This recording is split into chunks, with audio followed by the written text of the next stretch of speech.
one mystery for your entire life? Nope. Well, Detective Anderson does. During almost 30 years of working for the police, he solved many riddles, caught hundreds of robbers, and helped save thousands of lives. There's a huge number of successfully solved cases on his record. At the age of 25, he caught a thief who changed his own face with plastic surgery once a year. When Anderson was 30, prisoners started breaking from jails all over the world. The detective successfully solved this case. At the age of 38, he discovered the secret base of a forbidden order in a volcano's mouth. By his 50s, he managed to explain all the most inexplicable things in the world. But there was something he couldn't solve. These were two mysteries from the 50s, cases of missing planes. All these years, Anderson has been scrolling through the details of this puzzle.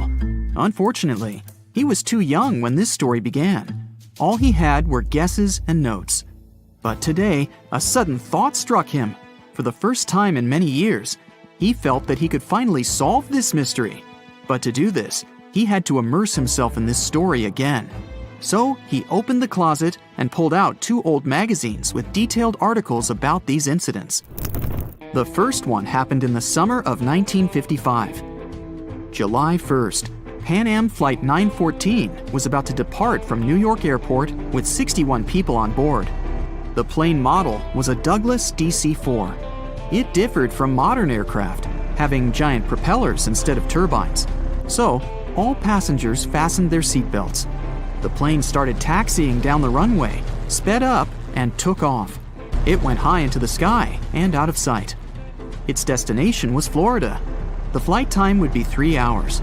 Dispatching services were watching the plane on their radar when suddenly, PanAm 914 disappeared. The operator tried to contact the pilot, but received no response. New York reported this to Florida.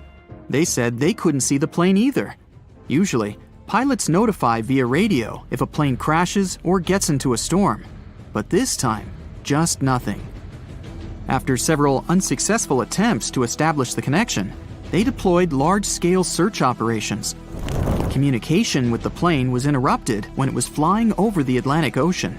Therefore, the air company had to admit the aircraft crashed into the water.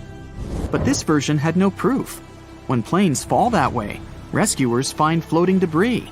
Some parts of the cabin or luggage always get to the surface. This time, rescuers found nothing. The plane didn't transmit any distress signals and didn't leave any traces of the crash. It seemed like it just disappeared into thin air. People forgot about this disaster for 37 years. And then, something bizarre happened. 1992, Venezuela, Caracas Airport. The control tower received a signal about an unknown aircraft approaching them. It was weird because it wasn't supposed to be there. There were no flights scheduled for that time. The plane was landing. The dispatcher and the rest of the airport staff understood that something was wrong here. The plane looked old, with huge propellers instead of turbines. After landing, the pilot contacted the airport. Where are we? The dispatcher asked him to identify himself. A few seconds later, he received an answer. We are PanAm Flight 914 departed from New York to Florida with a crew of 4 people and 57 passengers on board. The dispatcher didn't know what to do next. He and the airport staff understood what kind of plane they were looking at. What was this plane doing 37 years later, and almost 1,240 miles away from its destination? After a few seconds, the startled dispatcher turned on the microphone and said, It is September 9th, 1992. You know that? A long pause followed. Then, the pilot responded in a panic. Oh no. Jimmy, where are we? No! Stay away! Let's go now! The airport staff saw the pilot waving his hands in horror through the glass. Then, he started the engines and took the plane to the runway. PanAm 914 increased its speed and took off. The dispatcher tried to stop him, but the pilot didn't respond.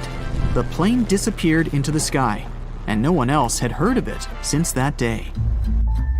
Detective Anderson finished reading the article. He frowned and looked out the window. Raindrops were hitting the glass. The storm outside perfectly depicted what was happening in his mind at that moment. He seemed to know what had happened to that plane. All the clues were there, lying right in front of his eyes. But to know for sure, Anderson had to move on to the next case. It was another article, dated 1989. It happened in 1954. Santiago Airlines Flight 513 took off from West Germany Airport. The plane was due to land in Brazil in 18 hours. There were 88 passengers and 4 crew members on board. The plane hid behind the clouds and disappeared from all radar. Air traffic controllers were trying to contact the pilots, but didn't receive a response. 18 hours later, they called the airport in Brazil. Those dispatchers couldn't confirm this plane's landing and couldn't contact the pilots either. The search operation lasted for several months, but they found nothing. Just like in the PanAm 914 case, the plane disappeared from radar while flying over the Atlantic Ocean. 2 years later, the search operation ended, and Santiago Airlines ceased its activities. October 12, 1989. Airport controllers in Brazil noticed a passenger plane that suddenly appeared on their radar. It didn't answer the airport staff's questions and just circled over the airbase. After a few minutes, the plane landed and nothing. No one opened the ramp. Passengers didn't get out.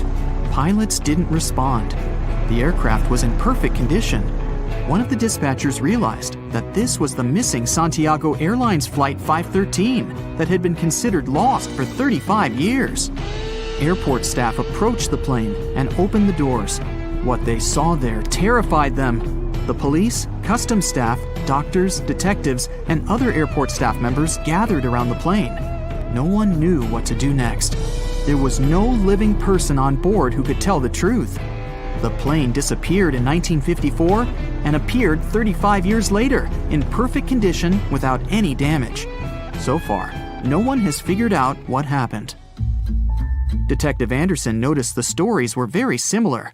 PanAm 914 disappeared in 1955. Santiago Airlines 513 vanished in 1954. The difference was almost a year. Anderson scratched his head and noticed another little detail. Both planes went missing from the radar the moment they were flying over the Atlantic Ocean. There are many myths about phantom ships and mysterious phenomena connected with the Bermuda Triangle.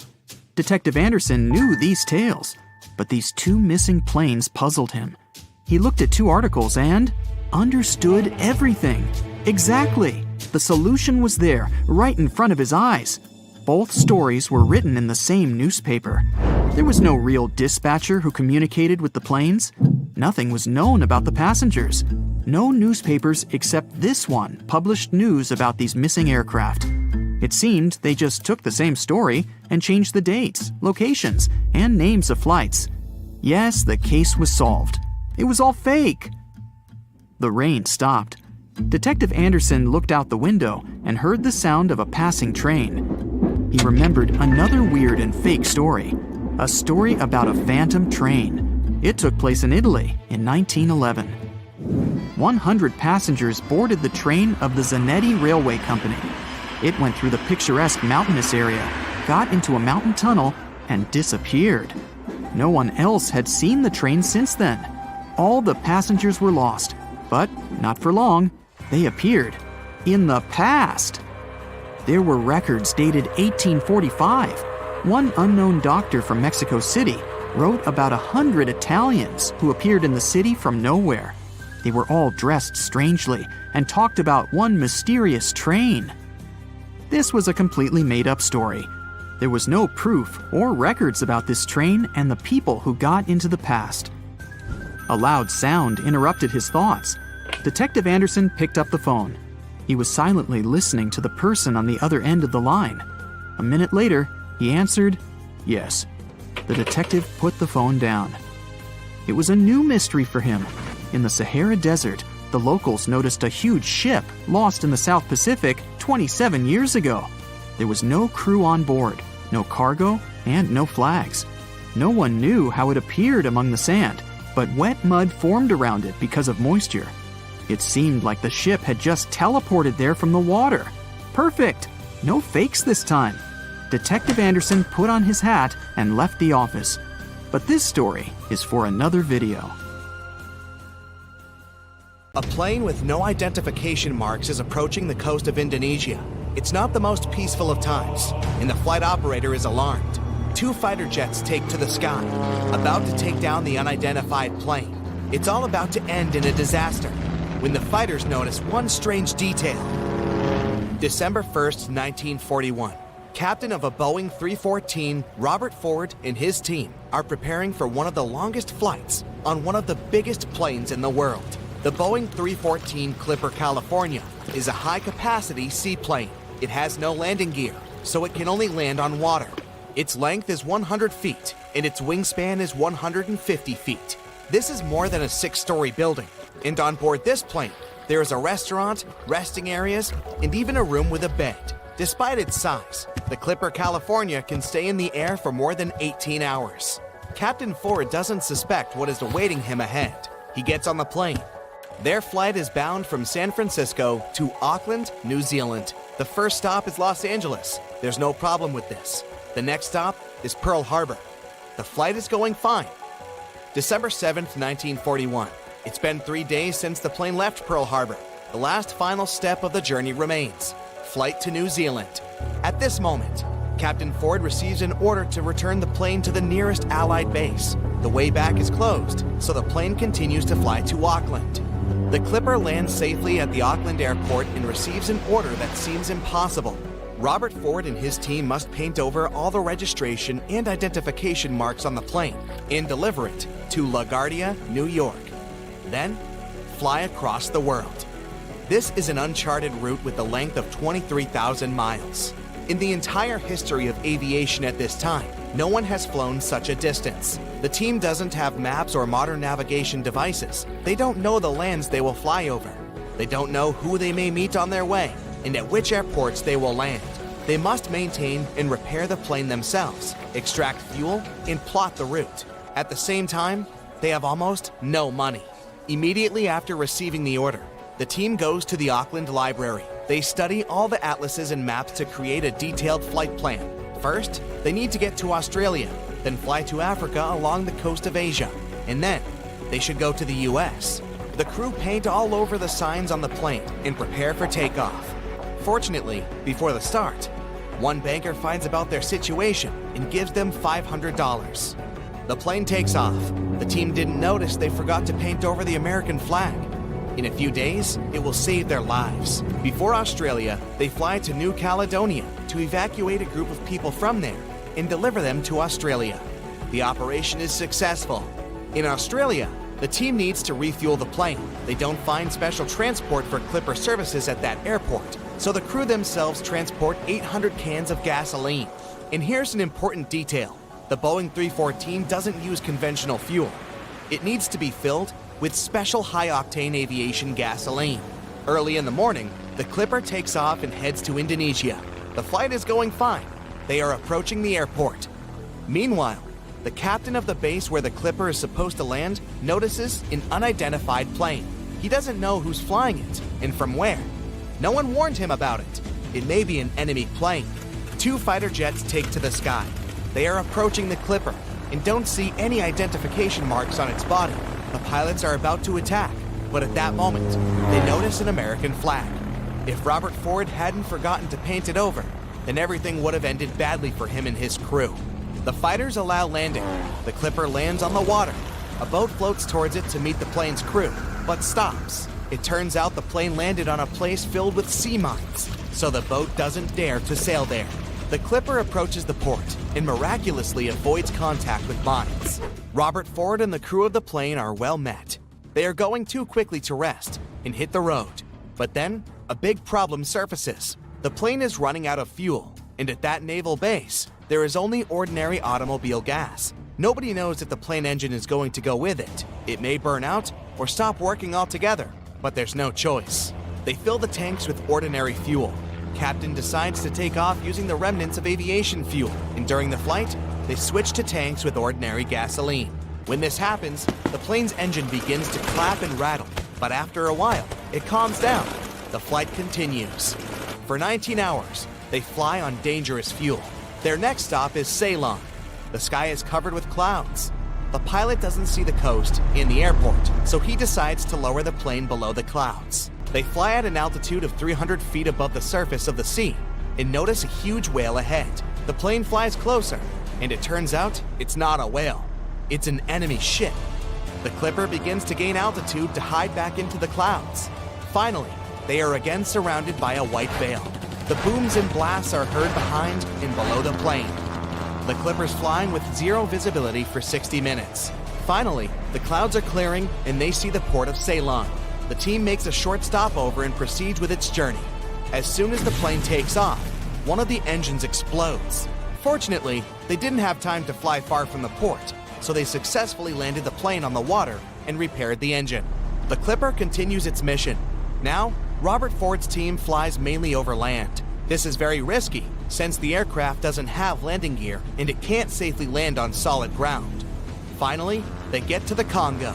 The team has a great time here, gains strength, rests, and most importantly, gets high-octane aviation gasoline. Things are going great, but there's another ordeal ahead. Now, the aviators will have to make the longest flight in their journey. Their next stop is a port town in Brazil, and the distance to it is 3,500 miles across the ocean. The maximum flight distance of the Boeing is 3,700 miles. Any deviation from the course or a strong headwind can easily prevent the aircraft from reaching the port. Worried, the crew refill the tank and load additional fuel onto the plane. They leave the Congo, taking off along the narrow river. At this moment, the pilot notices the river ends a few miles away with a waterfall. The plane must urgently gain altitude, but it can't. The large amount of additional fuel bears the Clipper down. The waterfall is getting closer. In the last seconds, the plane manages to rise to the desired height. But even after the waterfall, Boeing still doesn't get high enough. It hovers right above the rocky coastal cliffs. A slight inclination can lead to a crash. Fortunately, they manage to pass unharmed. The plane rises to the perfect height. During the flight from the Congo to Brazil, the crew broke a new record. It's 23 hours and 35 minutes in the air. The tired crew make a long-awaited landing in the city of Natal. However, the rest doesn't last long. 2 hours later, they take to the air and head to the next stop, an airbase in Panama. January 6, 1942, 5:54 a.m. The already legendary Boeing 314 is approaching LaGuardia, New York. The team can't wait to finish their journey. They contact the dispatch, and he tells them they can't land the plane only after 7 a.m., since the air terminal starts working at this time. For an hour, Robert Ford and his crew are circling in the air. It was probably the longest hour of their lives. Finally, the mission is complete. The Boeing 314 becomes the first passenger plane to make an almost around-the-world trip. This long flight lasted more than a month. This plane spent 209 hours or 8 days in the air. During this time, it covered more than 30,000 miles and made 18 landings. The airplane involved was a Beechcraft Bonanza single-engine aircraft. On board, pilot Bruce Gurnon had 2 passengers, his father and business partner. They took off from Andros Island in the Bahamas and headed northwest for the Florida coast. It was December 4, 1970. If you draw up a map, trace a line connecting the island of Bermuda, Puerto Rico, Miami, and back to Bermuda, what do you get? Yes, it's a triangle, a sinister polygon known for mysteriously swallowing over 2,000 ships and 200 aircraft over the centuries. Bruce Gurnon's plane was within its hungry grasp. But this was a typical flight Bruce had made dozens of times before. The trip usually took about an hour and a half, with no hiccups or mysterious phenomena whatsoever.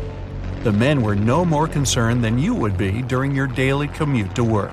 Oh, but this time would be different. They would face very unusual circumstances indeed. Bruce took off and started gaining altitude. Strange things started happening right from the get-go. At an altitude of about 1,000 feet, he noticed a small cloud up ahead. But it kept growing. Not from the plane getting closer, this thing was actually getting bigger in size. Bruce had to fly through it, and he came out the other end just fine. Another mysterious cloud appeared at 11,500 feet. This one was massive, and Bruce had no other choice but to fly through it too. So he concentrated, took a deep breath, and in they went. At that moment, it got dark as night all around the aircraft. Not a single sliver of sunshine got through. But this wasn't a storm cloud, and it wasn't raining. Bruce was starting to get worried, and then, bam! He saw flashes of white light. They would appear and vanish quickly like lightning. But this pilot knew this certainly was no lightning. The flashes were so bright, they lit up the whole space around them. Bruce kept flying for another 30 minutes when he realized this was the same cloud he had gone through earlier when he started to climb. But now the cloud was cylindrical, and the plane was flying through its center. It was about 1 mile wide and seemed endless. Bruce thought he could never get out of that trap. But a minute later, he saw light at the end of the tunnel. He kept that yoke straight ahead. He was almost out of this nightmare. But all of a sudden, unexplainable things started happening again. The walls of the cloud tunnel began to narrow. They were closing in on the plane. The navigational instruments started wigging out. The compass was spinning by itself counterclockwise. The electronic instruments were all malfunctioning. It was like the plane was being operated by something else, or it was moving inside some kind of current. All of Bruce's attempts to take control were to no avail. He kept flying through that tunnel, bound and determined to get out of this thing and live to tell the tale. The walls kept narrowing, smaller and smaller, wrapping like a vortex. Bruce was running out of time. He had to get out of this place fast. The next 20 seconds were the most intense of his life. But then, he burst out of this foggy trap. As Bruce described later, he felt weightless for 5 seconds as his plane left the tunnel. The clouds dispersed, and now the aircraft was in a grayish haze. The men let out a big sigh of relief. He immediately grabbed the radio and contacted ground control. Bruce wanted them to determine his location. But when the dispatcher looked at the green screen, his face became contorted with confusion. Bruce's plane wasn't on the radar. It was as if the thing was invisible. But then the dispatcher said the aircraft was already in Miami airspace. Bruce was utterly shocked by this information. It just couldn't be true. The distance the Beechcraft was supposed to cover was about 250 miles. Remember, the whole trip usually took around 90 minutes. But this time, it took just 47 minutes to get to the destination. This model of aircraft can only cruise at about 180 miles per hour. Do the math, and anyone would understand that this was physically impossible. The dispatcher must have made a mistake.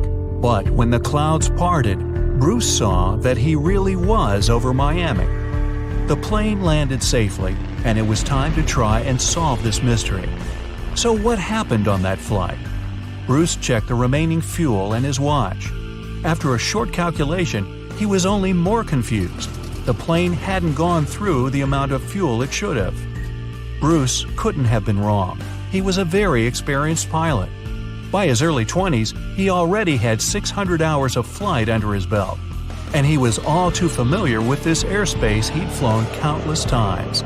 All the evidence in hand seemed to indicate that Bruce's plane just skipped over almost half the entire distance. The man thought about this bizarre occurrence for a long time. He even consulted with professors and experts, but none of them could give an exact answer to what happened that day. So he came up with his own theory and even wrote a book about it. Bruce thought it all came down to this electric fog with white flashes. Others, however, theorized that dark energy was responsible for this time leap. Yes, that same dark energy responsible for the expansion of the universe. This energy could have curved time-space like a black hole, forming this strange tunnel. Bruce accidentally hit it, but he was lucky to get out of there. That's how he got into Miami airspace so fast. But dark energy is just a theory attempting to explain the unexplainable. To this day, there is no real answer for how Bruce was able to travel that distance in such a short time. But some details still can be explained. Archive records show that 84 sunspots were recorded that day, as well as a huge solar wind moving almost 440 miles per second. This would cause disturbances in the Earth's magnetosphere that could throw off the plane's instruments and radars. So Bruce's version that he was in an electronic fog could be right.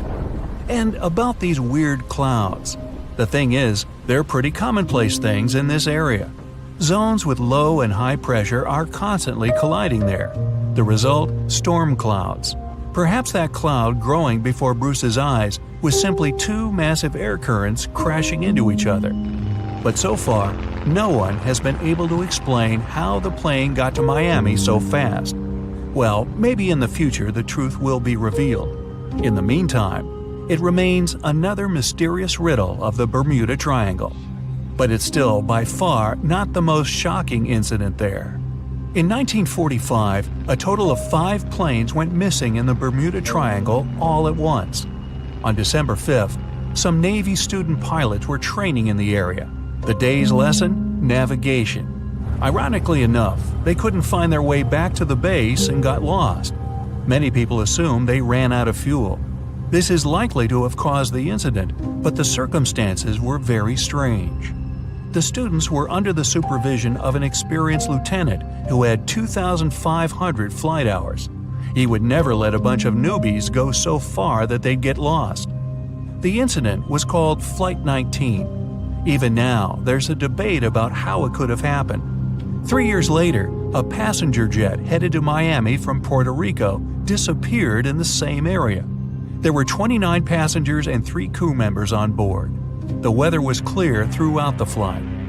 But experts believe that when the plane was about 50 miles off the coast of Miami, it could have been hit by a strong wind that knocked it off course.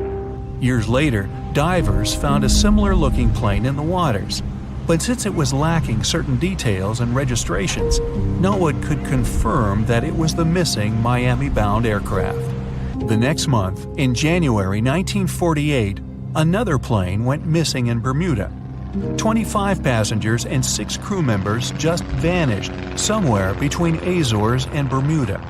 The mystery of this plane's disappearance, along with countless others, remains unsolved.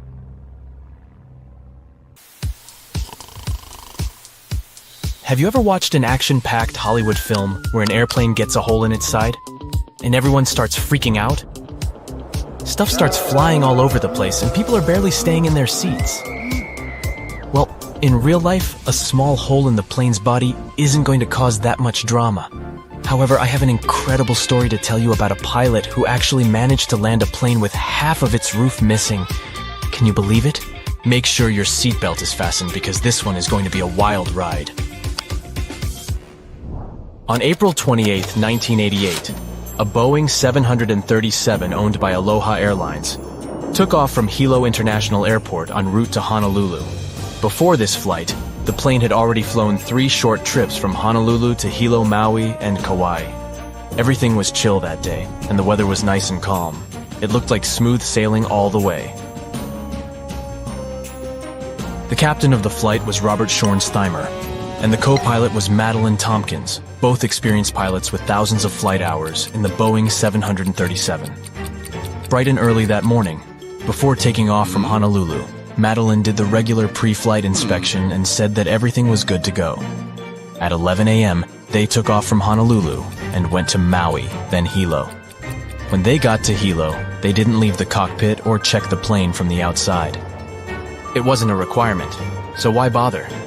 At 1:25 p.m., the plane took off for the final leg of the round trip, with 95 people on board. 89 passengers, 2 pilots, 3 flight attendants, and an FAA traffic controller who sat in the observer seat in the cockpit. The plane had taken off like normal and reached its cruising altitude of 24,000 feet without any hiccups. But then, 26 miles from Kahului, things went totally haywire. The pilots heard a loud whooshing sound, followed by a crack, and then a rush of wind that was so loud it was deafening. Turns out, a small section of the roof on the left side had come loose, causing the plane to decompress explosively. And to make matters even worse, the decompression caused a chain reaction that led to a huge chunk of the plane's roof ripping off completely.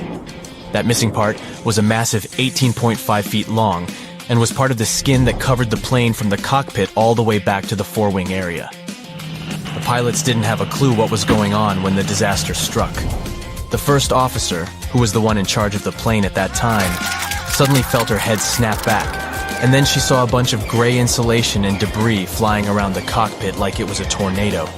Meanwhile, the captain took a look around and was shocked to see that the cockpit door was nowhere to be seen, and instead of the first-class ceiling, he was staring straight up at the sky. The plane started to tilt from side to side, making it challenging to keep it under control. The crew in the cockpit quickly put on their oxygen masks, and the captain took over control of the plane. He then initiated an emergency descent towards the nearest airport on Maui Island. Luckily, all the passengers were seated, and most of them had their seatbelts fastened since the seatbelt sign was still on. Unfortunately, the 3 flight attendants were caught off guard. One of them was near the hole and was pulled out of the plane. The other 2 were thrown to the floor, with one of them hitting her head hard and losing consciousness. The third attendant tried to help the passengers and keep them calm. At the same time, the pilots were desperately trying to let air traffic control know that they were in trouble. But there were communication problems even between themselves due to the loud noise and the fact that they were wearing oxygen masks. They had to resort to hand signals to understand each other. Moreover, they were unsure whether their messages were being heard by ATC. The plane's controls were not responding properly, which made the captain's job of flying the plane even harder. The first officer was doing her best to assist the captain and communicate with the tower. It was only after the plane descended to an altitude of 14,000 feet that the controller finally received their distress call and immediately started making arrangements for an emergency landing. The control tower wasn't prepared for a situation like this, though. In fact, the tower had to call 911, just like any other regular person would do in case of an emergency. The problem was that the controller didn't understand the severity of the situation, and they didn't realize that the passengers and crew members would need medical help. This was because the crew had only reported a rapid decompression and hadn't explained the entire situation in detail. The plane was in a very bad mess, but the captain was doing everything he could to safely land the plane. As they descended towards the airport, the captain commanded the first officer to lower the landing gear, but the indicator light didn't turn on. The plane also had an issue with the left engine, which failed as they approached the runway. Despite these problems, the captain used the reverse thrust of the working engine to try and land the plane. It was a difficult and dangerous task, but they managed to land the plane safely on the runway. The passengers and crew members were then evacuated from the plane. It was a miracle that everyone survived. However, 65 people were injured. They had been hit by debris and pieces of the plane's body that were flying around. Unfortunately, the ground staff wasn't aware of the severity of the situation and didn't have enough resources to provide immediate medical assistance to the injured passengers. The first ambulance arrived 7 minutes after the plane landed, which wasn't an ideal scenario. Furthermore, there were only 2 ambulances on the entire island, which couldn't accommodate all the injured people. As a result, tour vans were used to transport the passengers to the hospital. Fortunately, 2 drivers who were former paramedics provided immediate first aid to the injured right on the runway. Meanwhile, the airport mechanics and office staff took the vans to the hospital, which was located 3 miles away. Despite the chaotic and stressful circumstances, only 8 people suffered severe injuries, but they all later made a full recovery. The plane was in really bad shape though, and it was no wonder it couldn't handle the stress of the decompression incident. Despite its age not being a problem, it had experienced a whole lot of takeoffs and landings, which took a toll on its integrity. The salty and humid environment it operated in only added to the damage. You see, planes are designed to withstand a certain number of flight cycles, and this plane had exceeded that number by a long shot. The majority of its flights were short domestic ones, which meant it had to take off and land way more times than it was designed for. This is what ultimately led to the roof coming off during the flight. The poor condition of the plane meant that it was beyond repair and had to be dismantled right there at the airport. What's interesting is that in an interview after the accident, one passenger recalled that she had noticed a crack in the plane's fuselage while she was boarding. She didn't tell the flight crew about it because she didn't think it was worth it, so they didn't know to check it. It's important to remember that these types of accidents are very rare nowadays. Major airlines and airports take numerous steps to ensure safety, and according to Harvard University, the chances of being in an airplane accident are about 1 in 1.2 million. And that's a tiny percentage, and I don't know about you, but I find that very comforting. And even if something did happen, such as the roof of the plane coming off, it's reassuring to know that the pilots are trained to handle emergencies and can still land the plane safely.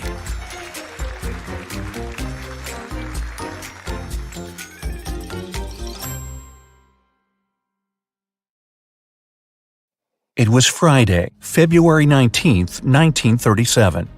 A Stinson airplane was traveling from Brisbane's Archfield Aerodrome to Sydney. There were 7 people on board, 5 passengers and 2 pilots. Along the way, the plane was meant to pick up some passengers in Lismore, but it never arrived. The official search centered around Newcastle and the Hawkesbury River, hundreds of miles south, where some people said they saw or heard the plane. The authorities took a statement from the postmaster in Hawkesbury. He said he'd heard the plane pass overhead just after 5 in the evening on the day it disappeared. Since he knew a lot about the aircraft, the authorities were convinced by his statement. But others believed something else. People who lived in the McPherson Ranges, on the border between Queensland and New South Wales, heard the aircraft going overhead at the same time it always did. People in the area knew about the flight from Brisbane. Some of them saw the blue and red Stinson plane vanishing into the clouds. After days of searching, nothing was found. At this point, a bushman called Bernard O'Reilly decided to take matter into his own hands. He lived in that high area of the country and remembered that there had been a powerful storm on the night of the disappearance. A big cyclone going over the mountains had made it impossible for the locals to do any work. On Saturday, February 27th, O'Reilly decided to go and find the missing aircraft and find out what had happened. The day before, he had gathered all the evidence on where the plane could be. O'Reilly got his ruler out and drew a line across a map to the last known place where the plane had been heard. He saw that the line crossed 4 high points. He was sure that the aircraft had never got beyond the nearby mountain range. He packed some food, climbed onto his horse, and set out. He rode to Mount Bithingable, then set his horse home. He continued on foot through the dense rainforest. He could barely see. The vines in the forest were as thick as wire netting. There wasn't much light that day, and he struggled to get his bearings. O'Reilly searched for clues to understand where he was. He looked for patterns in tree growth and differences in the level of bloom among the plant species. He tried to spot different birds' nests, which would indicate his altitude. He spent Saturday night in the wet forest and continued his search the next day. From the top of Mount Throckmorton, through a brief opening in the clouds, O'Reilly saw some high rocks. He suspected the Stinson aircraft had crashed there. Far to the southwest, in the endless green forest, he spotted a light brown treetop.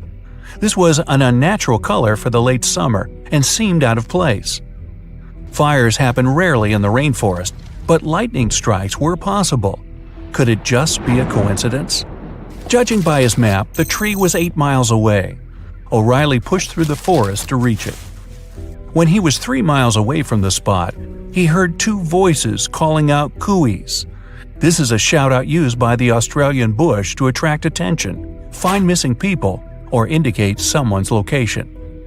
He thought it could be other search teams, and answering would have confused them. So he kept silent and continued walking toward the location of the voices. He crossed a gorge and climbed up high.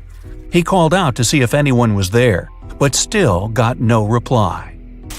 He walked back 600 feet along the plateau and shouted again. That was when he heard a response and headed toward it. O'Reilly finally arrived and saw a big tree which had been cut down. The entire trunk of another tree was burned, and there was a mass of metal on the ground. Finally, he saw 2 men. The other 4 hadn't made it. The 2 he found were the passengers Joseph Binstead and James Proud. But as soon as he saw them, he couldn't talk. Judging by their condition, O'Reilly knew he had possibly arrived too late to save the 2 men. It was 4 p.m. on Sunday. By that time, the 2 men had been alone in the forest for 9 days. Proud couldn't move because he had injured his leg, and Binstead had been carrying water for both of them. They had only found berries to eat and had lost all hope until O'Reilly appeared. There wasn't much daylight left, and O'Reilly decided to head back using a different, shorter route to get help. He came across someone on the way. O'Reilly told them what had happened and asked to borrow their horse. He later used a utility truck to reach someone's farm and call for help. On the farm, he found the number of a Mr. Robinson from Airlines of Australia using the Brisbane phone directory. O'Reilly called him and explained things and asked if he could organize a rescue party for the two survivors. Robinson agreed. O'Reilly and the farmer put together two separate groups. The first party, led by O'Reilly, would go back to the site with a small team, including a doctor and some supplies. They gathered at 2:30 a.m. on Monday, left an hour before the sun came up, and arrived at the site by 11 in the morning. The group led by Mr. Buchanan, the farmer, included more than 100 people. They started work at dawn, clearing the path that led to the plateau where the two survivors were. The plan was to carry them down the track to safety. Both Binstead and Proud would have to spend one more night in the forest, but this time they would get a tent and medical care. When the sun rose on Tuesday morning, March 2nd, the journey down the plateau started. The group cleared a 14-mile path, and the survivors' condition was stabilized. 6 of the 7 passengers had now been found, except for one. His name was Jim Westray, and he had helped the others get off the plane before it caught fire during the accident. That fire had lasted 15 minutes, but it was put out by heavy rain, which continued until 10 the next morning. On Saturday, at 6:30 a.m., before the rain stopped, Westray stood up and said he could see a farm with some sheep in the distance. The other 2 guys tried to discourage him from going and told him there was nothing out there. Westray said he would go there to get help, and within 30 seconds he was gone. When O'Reilly arrived, he was asked by the 2 survivors if he had seen Westray, but O'Reilly was sure he hadn't made it. He followed Westray's path to a 40-foot-high waterfall and confirmed his theory that he hadn't survived. The operation was successful, and the 2 survivors made it. The story made national headlines, and there were broadcasts about it on TV. O'Reilly was presented with a plaque and a check raised from the public. Years later, O'Reilly's nephew, Peter, organized tours showing his uncle's journey to the site. You unbuckle your seatbelt and stand up, stretching your legs after a long flight. You head towards the restroom and think about freshening up. Suddenly, you're in the air. Luggage flies around you. It feels like the world is ending. You're 30,000 feet above the ground, and you're heading for a crash landing. Before you have any more time to think, everything goes black. In early 2001, a massive Boeing 747 carrying over 400 people took off from Tokyo Haneda International Airport. The flight progressed like normal until it reached 39,000 feet and coasting speed. Food was being served, and passengers were up and about like they would be on any other journey. Slightly earlier in the day, a Japanese airline flight between Busan, South Korea, and Tokyo, Japan, had begun in a similar fashion. This one was smaller, with about 250 people on board. It had also started coasting at around 37,000 feet. Both of these planes were on a similar flight path, only 2,000 feet apart, and due to meet over the Japanese island of Honshu. They were both close to this intersection when the pilot of the Boeing 747 noticed his anti-collision indicator going off. This was when he first knew something was wrong. One of the critical aspects of modern air travel is the coordination of air traffic control.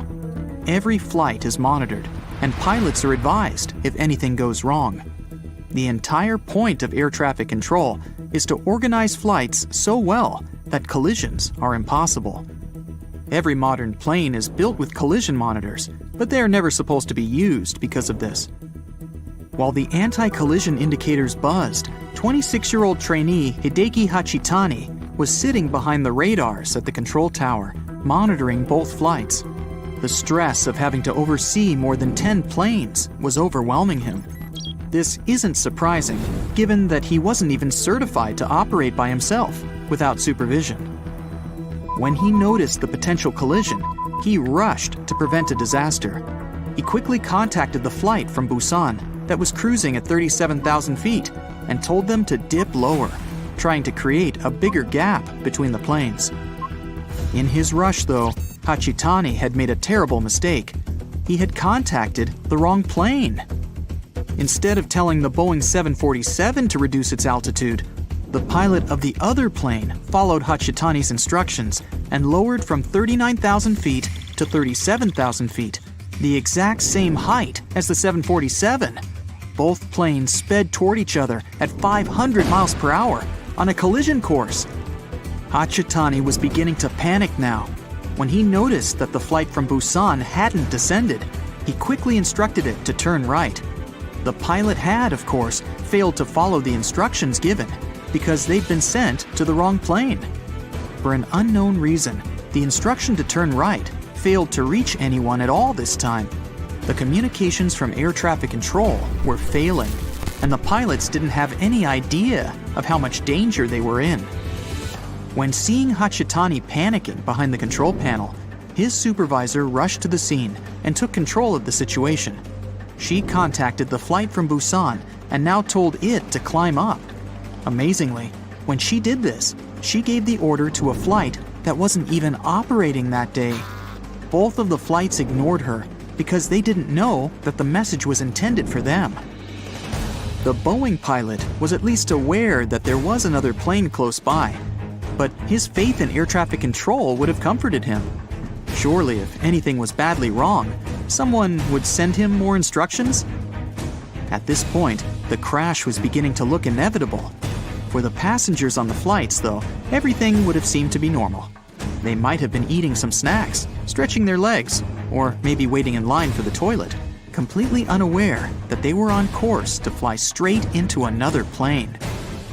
Luckily for all of the 600-plus people involved, the pilot was well-trained and confident in a situation that would cause most people to freeze up.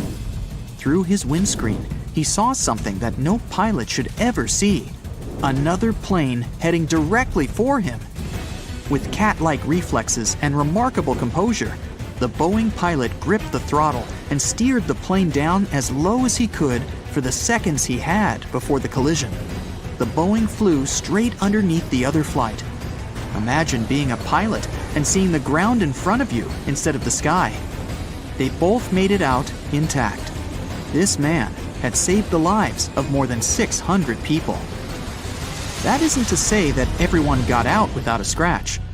The passengers were completely unaware of the entire incident, so barely any were buckled in. They were powerless as the change in direction threw them against the inside of the plane. Out of nowhere, with the plane's sudden movement, many hit the roof with the force of a car crash. Every unsecured object and person were thrown through the air. Some might have even felt like the plane had just hit the ground. Miraculously, only 7 passengers and 2 crew members were seriously injured, and the rest only received minor injuries. The pilot circled back to Tokyo to allow all of the injuries to be treated. Thanks to the quick response of medical teams and unbelievable decision-making and skill shown by the pilot, everyone on the flight survived. Every time you travel on a plane, you're signing up to shoot through the sky at speeds of up to 500 miles per hour in a fragile metal shell.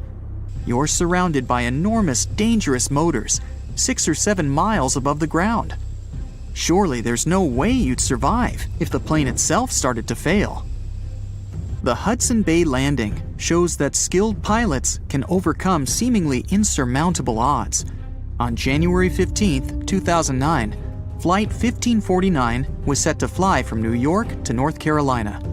The pilot, Chesley Sullenberger, was a former jet pilot who converted to commercial flights in the 1980s. The sky was clear and the conditions were favorable. It was a typical flight for all of the 155 passengers on board, until the worst happened just a minute and a half in.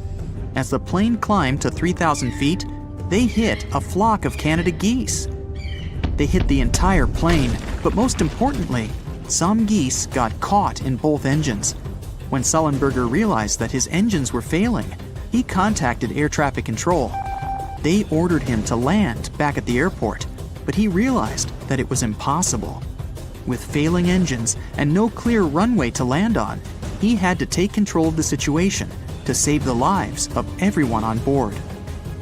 Without full control of his plane, he wasn't able to operate at the normal altitude.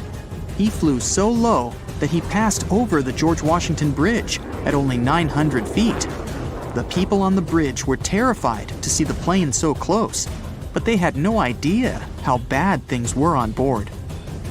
With the plane speeding at 140 miles per hour, Sullenberger saw the Hudson River in front of him, and he had no choice but to land on it.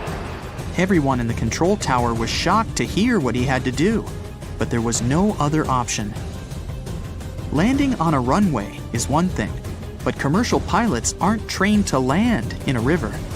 Sullenberger had to think clearly and plan the landing while flying towards the ground. He made sure to allow the tail to touch the water before the nose.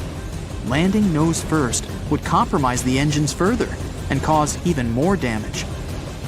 Amazingly, the plane touched down on the water without falling apart. Their momentum gradually decreased until they were at a slow, steady pace across the surface. From a distance, people might have thought it was just a slow-moving boat. A ferry arrived impressively quickly to fetch the stranded passengers, who waited on the wings and the inflatable slides. Everyone received minor injuries from the collision with the river, but they all survived. Captain Sullenberger went down in history as one of the most remarkable pilots ever, having saved so many people from a seemingly hopeless situation. There was even a movie made about his heroics.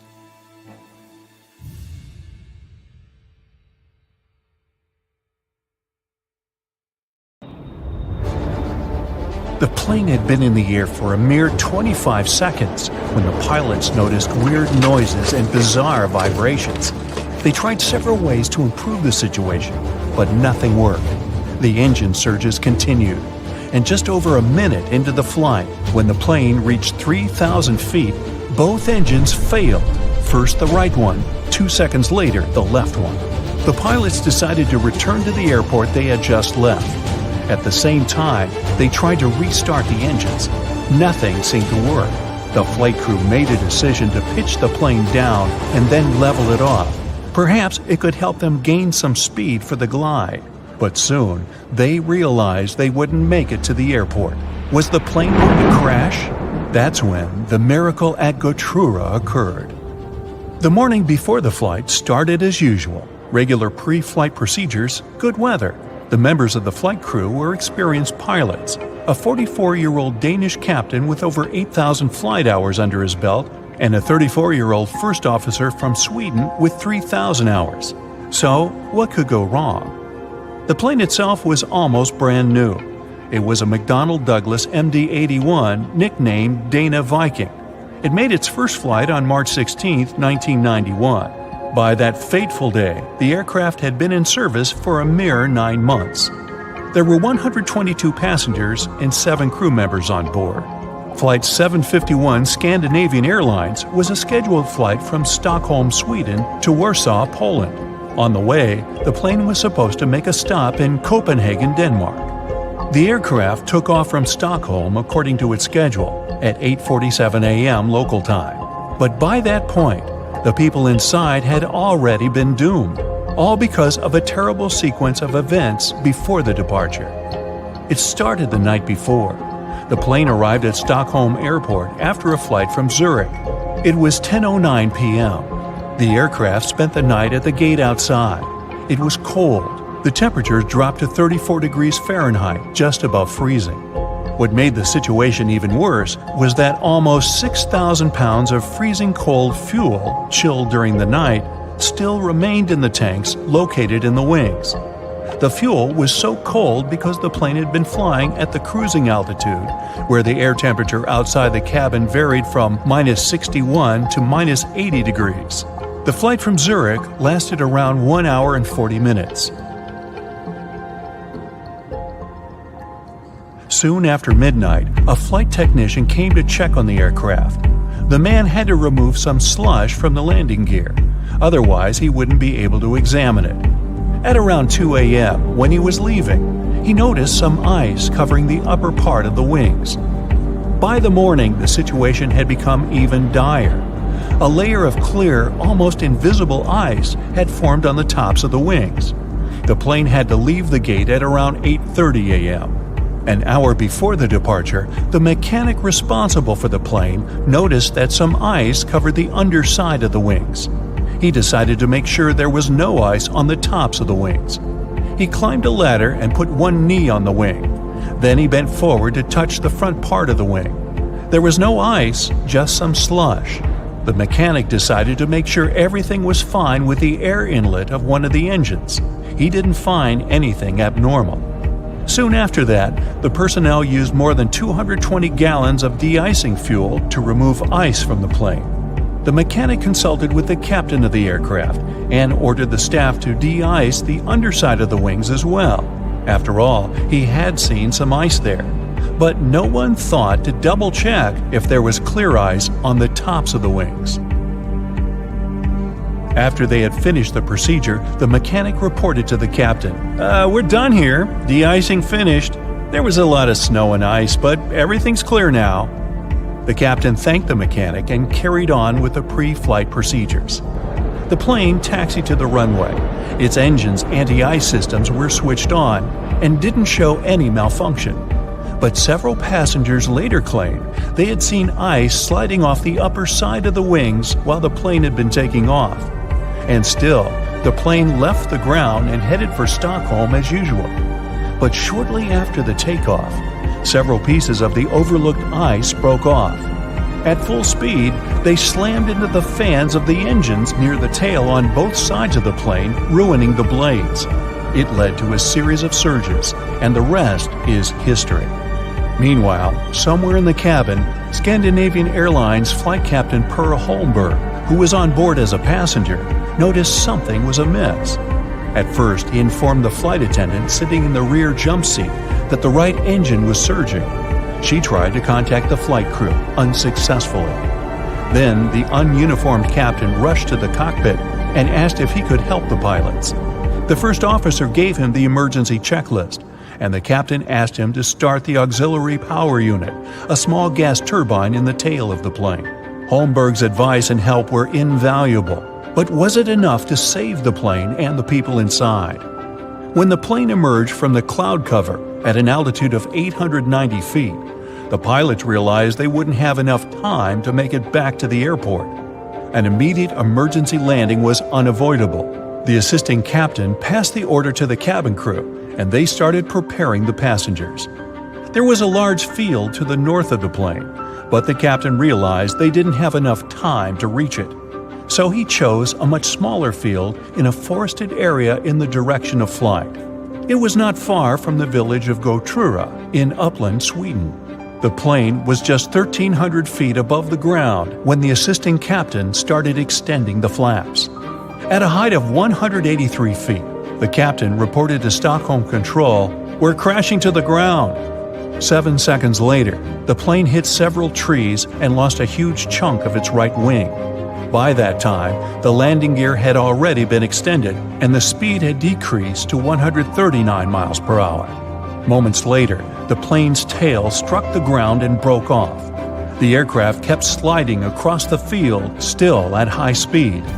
It traveled 360 feet, with its main landing gear leaving marks on the field. At one point, the plane lost the main and nose landing gear. Its fuselage broke into 3 parts. Miraculously, there was no fire. If you look at the pictures from the crash site, the plane torn into pieces, with its parts scattered across the field, it's hard to believe that all 129 people on board the plane survived. It seems like a miracle, but it was also thanks to the flight attendants' quick reaction and the correct instructions they gave the passengers. They didn't panic and told the people to adopt the brace position just in time to avoid fatalities. Even more surprising, almost all passengers, except for 4 people, made their way out of the plane on their own. No wonder this accident was nicknamed the Miracle. The aircraft, though, wasn't as lucky. The 9-month-old plane was damaged so badly that it was an immediate write-off. Everyone praised the actions of the flight crew. The landing was incredibly skilled, especially in such a fast-developing, very dangerous situation. The captain himself admitted that few pilots were ever forced to put to the test the skills they got during training, at least not to this degree. He said he was proud of his crew and relieved that everyone had survived, and he never returned to piloting commercial planes. The plane broke into 3 large pieces and crashed onto the hillside, scattering parts all over the snowy ground. The wings ripped off, and the main body of the aircraft split into 2 parts. Flames crackled from what was left of the airplane. 7 out of 9 crew members survived the crash. They were all part of the 1946 U.S. mission to map the Antarctic continent. There were 13 ships, 23 aircraft, and 4,700 people to do the job. They only had 2 months of summer down there before the weather got too bad. USS Pine Island took 3 seaplanes on their mission. One of the planes, called George 1, had a crew of 9 people. They went on their first 10-hour mission. Later, when it was time for the second flight, the weather got worse, with stormy seas and low visibility. But they decided to take the chance and fly anyway. It was supposed to be an epic adventure, and even the captain of Pine Island joined the expedition. The pilot, Ralph Frenchy LeBlanc, was very experienced and not worried about the weather. The plane was tied to some small boats, but the waves were so strong that the lines holding it were damaging the plane's metal body. Crew members had to attach 4 special rocket boosters, called jet-assisted takeoff bottles, to help the plane lift off. It managed to do so after a run of about 5 miles, but got straight into a blinding snowstorm. James Robbie Robbins was just 19 years old back then, but already had 1,500 hours of experience as a radar operator in that type of seaplane.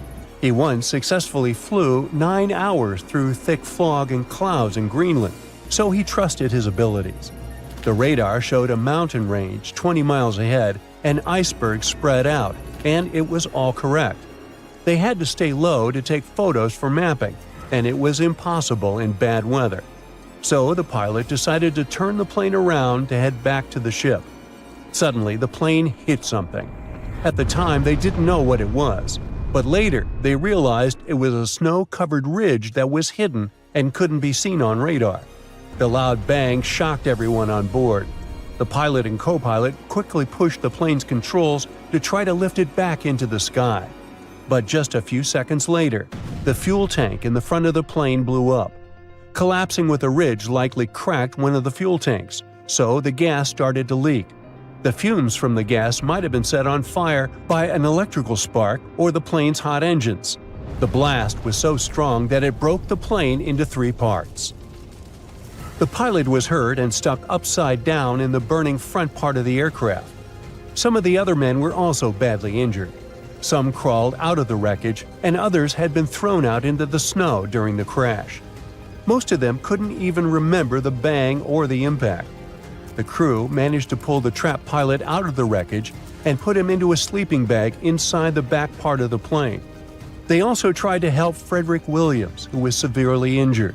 They placed him on a piece of debris to keep him still and wrapped him in blankets to keep him warm.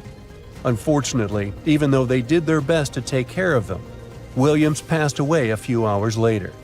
Sadly, the navigator and the radio man didn't survive the crash either. 3 crew members had only 1 blanket, so they took turns staying in the middle where it was warmer. For the first 3 days, the weather was really bad. It snowed a lot, and the sky was super dark and cloudy. The crew started looking through the wreckage for anything useful. Near what used to be the back part of the plane, they found 3 big boxes of pemmican. It's a kind of emergency food that has everything you need to stay healthy, but it's not the most delicious food on Earth. Each box had about 100 paper cups filled with this special food. They also found better food in the flight rations. There were steaks, potatoes, canned veggies, bread, butter, salt, pepper, sugar, canned milk, a few cookies, and even 2 big cans of peanut butter. They had enough food to last for a while, and they figured the pemmican would help them get through the long, dark winter if necessary. All of the fresh food was hidden in the snow, where the kitchen used to be, so they had to dig it out. They got most of the sugar by licking it off the snow and separating it by taste. The crew also found a small 2-burner stove in the emergency supplies, but they didn't have any fuel. Luckily, the plane had some fuel left in the tanks, so they tapped one of the lines and had enough to last a long time. They kept the burners constantly on to melt snow to fill 2 or 3 water holders that held about 4 or 5 gallons each. It seemed like it took 15 or 20 pots of snow to fill just 1 cup of water. After 3 days, the weather got better, the sky was clear, and the sun was shining brightly. From where they were, they could see the ocean down the hill. While exploring the wreckage, they found more sleeping bags, a camera with film, and other supplies like a sled and a life raft made for 9 people. Days went by, and the sun never went down. Huge, hungry seagulls hanging out right next to the wreck were getting on everyone's nerves. To distract themselves a bit, the crew played an old Navy game called Salvo. It's like a battleships game for 2 players, where your task is to find and defeat all the ships of your rival. They also took some photos of everyone and the wreck from different angles with a Brownie box camera they had on the plane. The radar man painted big yellow letters on the airplane's wings with the names of the deceased crew members to make sure rescuers knew what had happened. On the 13th day, a rescue plane finally showed up. Everyone shouted, waved, and did everything to get the pilot's attention, but the plane didn't stop and kept flying. 2 hours later, it came back, and Robbins, in a hurry, threw fuel onto a pile of flammable stuff to set it on fire. The bang was so big, it burned his eyebrows, but it worked. The plane turned and flew toward them, wiggling its wings as a sign it saw them. The pilot dropped a note attached to a weight. It said, "If you can walk to the lake, make a circle. If not, form a straight line." The lake was 10 miles away, but they knew they had no choice but to get there, and so they made a circle, signaling that they were ready for rescue. Then they got to work. They stacked sleeping bags on a sled and placed their injured pilot on top. Robbins took a compass from the crashed plane and attached it to the sled's handlebars to help guide them. 3 men pulled the sled while another walked behind, making sure they stayed on track. The snow was so deep that they often sank up to their waists. The journey only got easier when they reached solid ground, so it took them 24 hours to walk the 10 miles to the shore. As they got close, a thick fog rolled in, so they couldn't see the rescue plane. But the pilot started the engines and the crew followed the sound. Soon, 2 rescuers arrived in a raft and helped them paddle out to the waiting plane. They climbed aboard and flew back to their ship, the Pine Island. All the survivors were taken to the USS Philippine Sea and later returned home. For 6 of the 9 men who crashed on Thurston Island, life continued.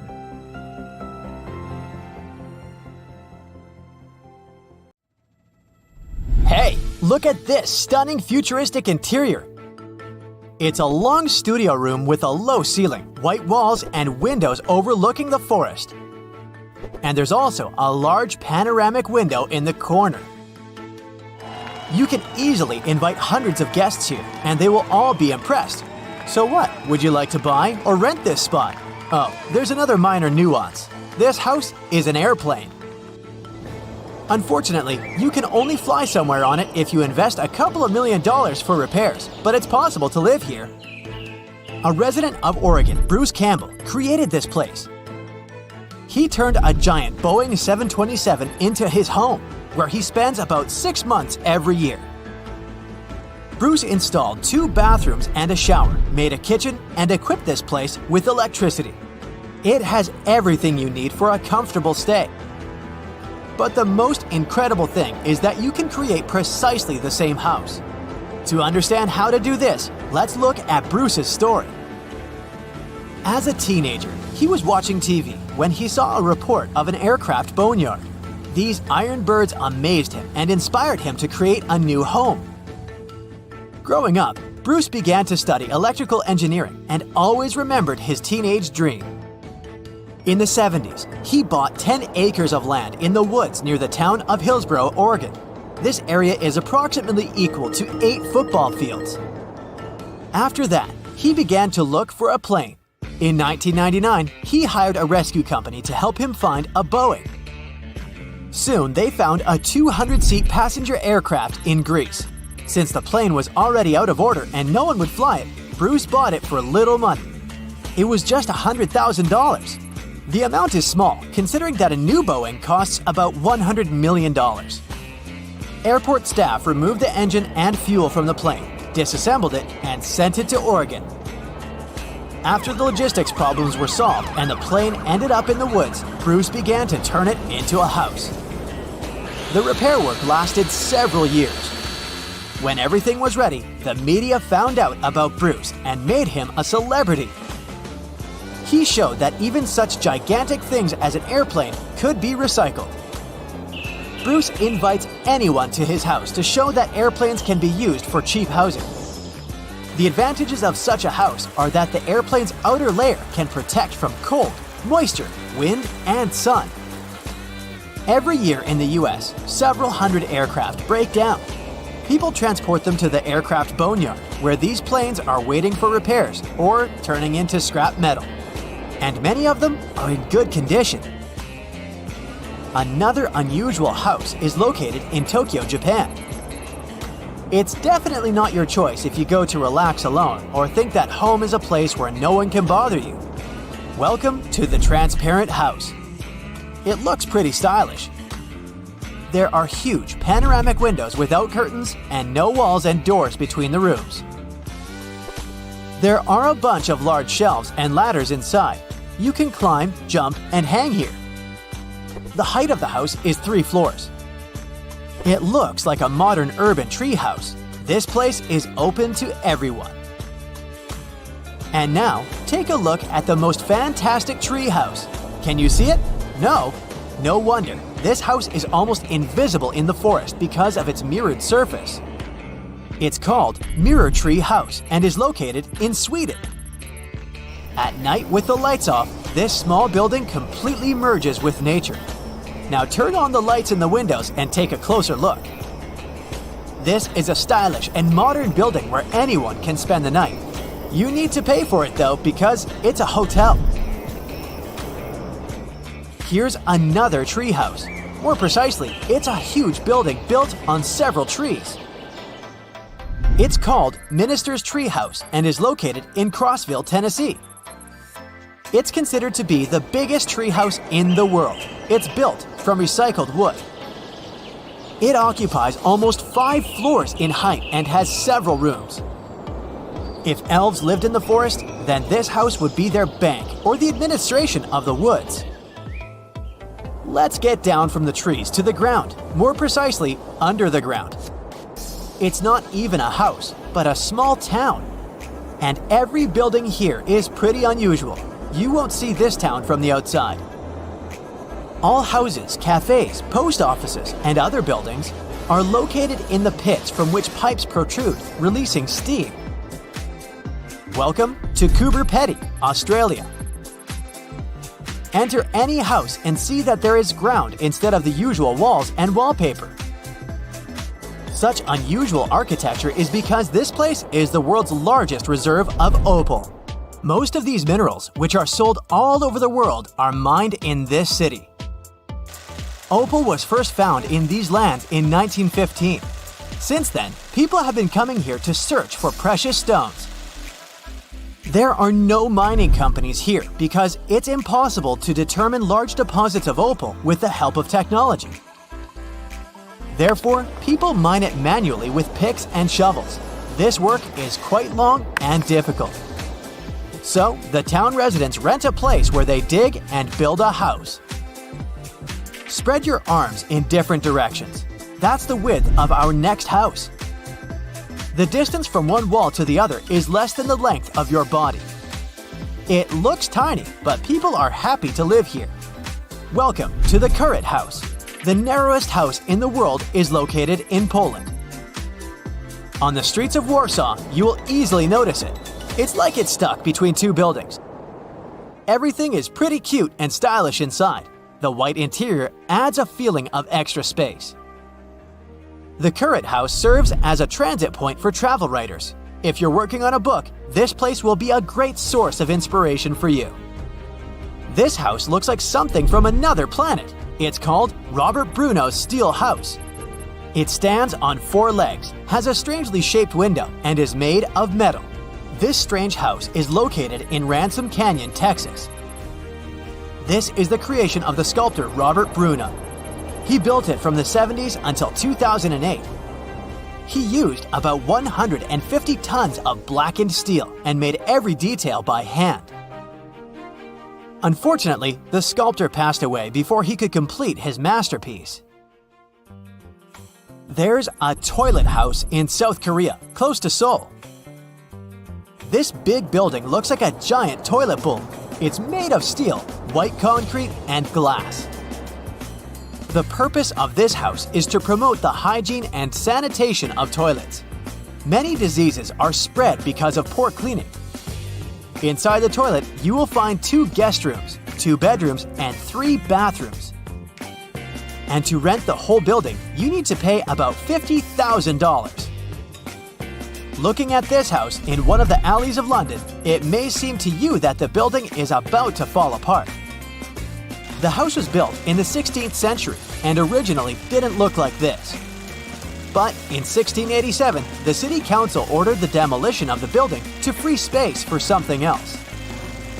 The house was almost destroyed, but its owner sued the city council. He won the case and the council was obliged to restore the house. But they did it in a hurry, using cheap materials. For many years, the wood has been bending and the house has got such an unusual shape. Let's end our realtor's journey with this fun house. People who love skateboarding will be delighted to visit this place. Welcome to Skateboard House Malibu, California. You don't leave your home to start riding. The whole house has a circular curved shape and there's no corners in it. There are beds and tables here, which you can also use for tricks. An engine explodes during takeoff. The water injection system is switched off and communication is lost. Now, this doomed plane faces the imminent threat of crashing into Athens or a hill. Will the captain be able to defy all odds and save over 400 lives on board? Stay tuned. It's 2 in the afternoon. A Boeing 747 starts rolling down the runway, picking up speed. Just as Captain Sifis Megades lifts the nose of the aircraft, he's surprised by a loud bang. He has no idea what's just happened, but he's left with no options. The fully loaded plane is moving too fast to stop on the short runway space still left. The airplane begins its risky takeoff, and it's now heading straight for downtown Athens, which is absolutely crowded on a hot summer evening in August 9th, 1978. After the loud explosion, a flight attendant in the back takes the intercom and warns the crew about the catastrophic failure of engine number 3 located on the right side of the airplane. The flight attendant says, "I think we're screwed." And here's an honest, "Yeah, I know." The original plan of the Olympic Airways Flight 411 was a direct shot from Athens to New York. But now, this massive 370-ton jumbo jet simply doesn't have enough power to keep going up. The stress is through the roof. The flight is fully loaded with 18 crew members and 400 passengers, who are mostly US citizens returning from their Greek summer vacation. Little do they know that the pilot still has to face 4 major problems in a 93-second period to ensure everyone stays alive. The first issue has to do with water injection. You see, this Boeing has 4 engines. Engine number 3 has just exploded, and engine number 2 is operating with reduced power after maintenance. So the pilot needs the remaining engines to give their all to get this plane flying. The thing is, pushing the engines to the max creates a ton of heat. So, Captain Megades asks the onboard flight engineer to double check if the cooling system is on. preventing the engines from getting too hot and maintaining a safe temperature. It's a bit tricky to explain what went wrong at this point, but experts think that in the heat of the moment, the flight engineer might have gotten a little mixed up. Instead of ensuring the water injection is on, he does the opposite and switches the system off just 9 seconds after takeoff. This mistake further reduces the power in the engines, limiting the plane's ability to climb by causing a loss of 4,500 pounds of thrust. So now, the plane finds itself in a seriously bad situation, barely cruising over the rooftops at below minimum speed. The second issue with this doomed aircraft involves the landing gear. The 55-year-old pilot had already had over 30 years of experience when he was assigned to command this flight. So he decides to make a bold move by telling his co-pilot to pull up the wheels at 35 feet above the runway. This move isn't just risky, it's straight up against Boeing rules in situations like this. Pilots usually have to wait until the aircraft gains a bit more altitude to pull up the wheels, because popping those landing gear doors open for 15 seconds adds more resistance against the plane's forward motion. In other words, it basically slows the plane down, and that's why the co-pilot hesitates for a second before agreeing to break the rule. Against all odds, the 411 flight stays in the air, but the problems are far from over. This leads us to the third issue. The plane is getting dangerously close to hitting one of the oldest capital cities in the world, Athens. The flight started from Ellinikon International Airport. This was the main airport for the Greek capital for decades, and it was known as one of the trickiest and riskiest airports in the world. Picture this: 2 short runways, side by side, squeezed between the Aegean Sea and large mountains. Even though there were 2 runways, they mostly used just one, the one pointing planes straight at the center of Athens. Because of that, pilots had to make an immediate left turn right after takeoff, changing the flight path over the sea. Now you might be wondering, why doesn't Migatis just turn left already? Well, the speed of the 747 is way lower than it should be at this point. If he makes a turn, the plane might descend even more, upping the chances of crashing right into the city. So, the captain decides to keep climbing, following a straight path while he's figuring out Plan B. Do you remember that the airport is surrounded by mountains? Well, this is problem number 4. The pilot knows that in about a mile, the airplane will face a hill that's about 200 feet tall. As Migatis watches Pawnee Hill getting closer and closer, he decides to give up a few knots of airspeed to gain the altitude he desperately needs to fly over the hill. Migatis feels relief when he sees that his risky plan has worked. The airplane flies over the hill with only 9 feet to spare. Yet, the relief fades quickly. He still needs to come up with an emergency landing plan. Imagine the cockpit eerily silent. They don't have contact with the tower anymore. While the 2 pilots are doing everything they can to keep Flight 411 from crashing, the flight engineer is still focused on fixing the problems with the engines. The terrain gets lower after the plane flies over Pawnee Hill, so the captain decides to lower the nose of the plane to trade a bit of altitude for speed. But nothing happens. In fact, the airplane's speed just keeps dropping, and they're barely exceeding an altitude of 200 feet. The plane is so low that it's even taking down some television antennas. It's around the height of a 14-story building named the Inter-American Tower. The airplane gets so close to that building that some flight attendants can actually see people's faces inside.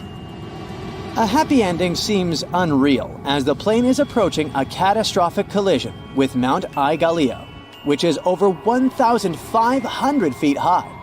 But suddenly, the engines kick in with more power and the plane starts picking up speed.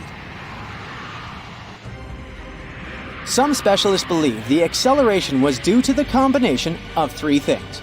The wind shifted, the temperature outside dropped, and the water injection system kicked back in.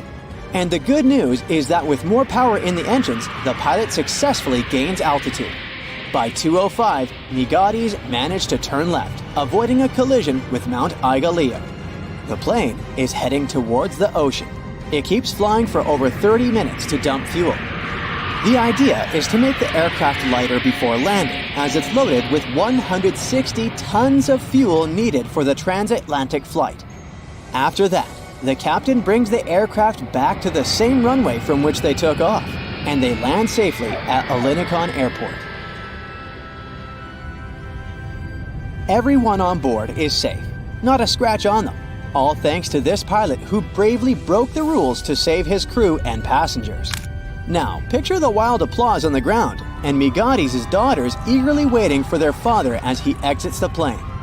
And it's no small feat, this pilot did the unthinkable.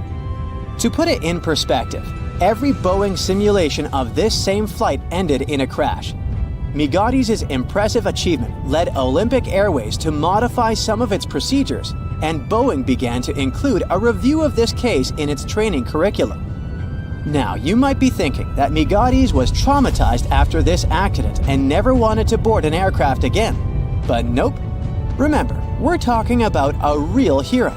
At 6 p.m. on that same day, Migatis took his seat in the cockpit of a replacement Boeing 747 and flew 400 passengers over the Atlantic to New York. As for the aircraft, it stuck around with Olympic Airways for a couple of years until it joined Trans World Airlines in 1985. This 747 Boeing's career ended in 1997 after 24 years of service.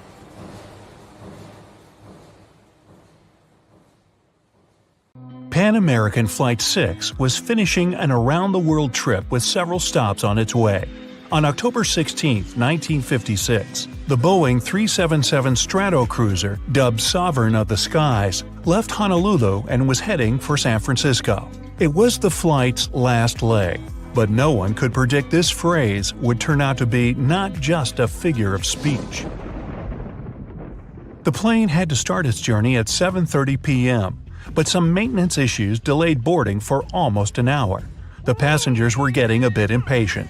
The plane finally took off at 8:26 p.m. and soon reached the altitude of 13,000 feet. For some time, the aircraft was experiencing turbulence, which made it impossible to serve dinner.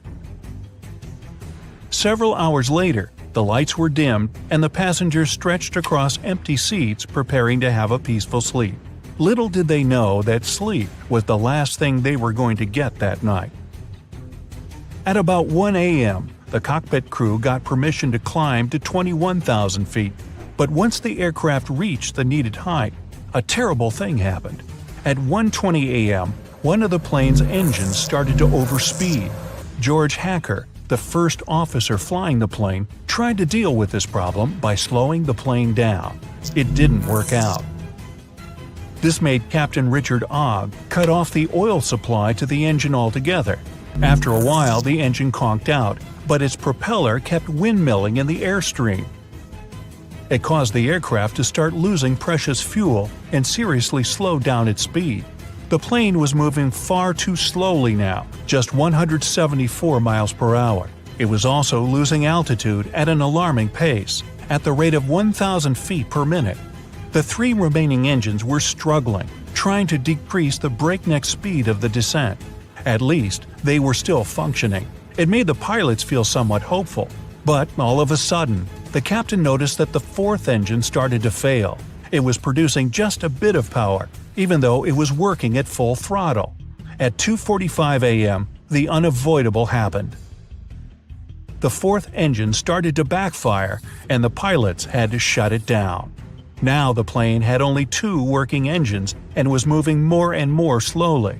The crew calculated how much fuel the aircraft was consuming, and a heavy silence filled the cockpit.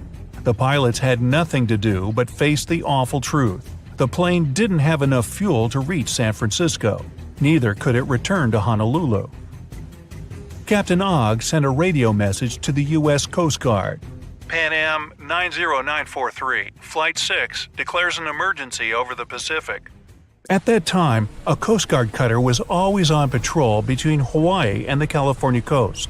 Such ships passed on radio messages to the nearest airplanes and provided them with weather information. They were usually placed near the points of no return. Those were the areas where a plane would have already burned so much fuel that it wouldn't have a chance to turn back if something went wrong. That night, the Coast Guard cutter was the 255-foot Pontchartrain, and William Earl was the commander. The plane headed toward the ship and leveled off at an altitude of 2,000 feet. Then it started to fly above the ship in 8-mile circles, waiting for daylight. It was crucial to see the surroundings because the pilots had to keep the aircraft's wings level with the ocean, and it would be impossible in the dark. During the day, it would also be easier to rescue all the passengers. The captain's decision to ditch the plane carrying 24 passengers and 7 crew members wasn't an easy or hurried one. He had to weigh numerous factors. Should I get rid of the fuel to make the plane lighter? Should I land now or wait until daylight and better visibility? But one thing was crystal clear. Having lost 2 engines, the plane was burning the fuel too fast. There was no other solution but to ditch into the ocean. As the Stratocruiser was circling the Coast Guard cutter, it managed to climb from 2,000 to 5,000 feet. It caused the plane to consume more fuel and become lighter, which was a good thing. The lighter the aircraft, the longer it would float on the surface. Plus, it lowered the risk of fire after a crash landing. The captain knew about an accident that had happened with another PanAm Stratocruiser. That time, the plane's tail broke off. That's why Captain Ogg asked the passengers in the back to move toward the front part of the plane. Those who were sitting by the engines had to relocate too. Flight attendants removed all loose objects in the cabin and explained to the passengers what to expect. Since the problem started, the crew members had been doing their best to calm down the terrified people. When the passengers found out the plane was going to circle and wasn't landing in the dark, they were hugely relieved. Another comforting thought was that the Coast Guard cutter was out there, ready to provide them with as much help as possible. Luckily, the weather was good, and the ocean was very calm. At 5:40 a.m., Captain Ogg informed the cutter he was ready to ditch. The ship left a thick foam path in the water to help the pilots understand their height above the surface more clearly. At 6:15 a.m., the plane touched down. It was still moving at a speed of 105 miles per hour. It had already traveled several hundred feet along the surface and started to slow down when the worst possible thing happened. One of the wings hit a wave. The aircraft rotated nearly 180 degrees and its tail broke off. After that, in a matter of seconds, the plane's nose went under the water. One of those who had been on board the plane said later that all he could see at that terrifying moment was water. It seemed to be everywhere. But after less than a minute, it started to recede. The front of the plane resurfaced. People on the Pontchartrain were staring at the disaster unfolding in front of their eyes, feeling numb. They were devastated.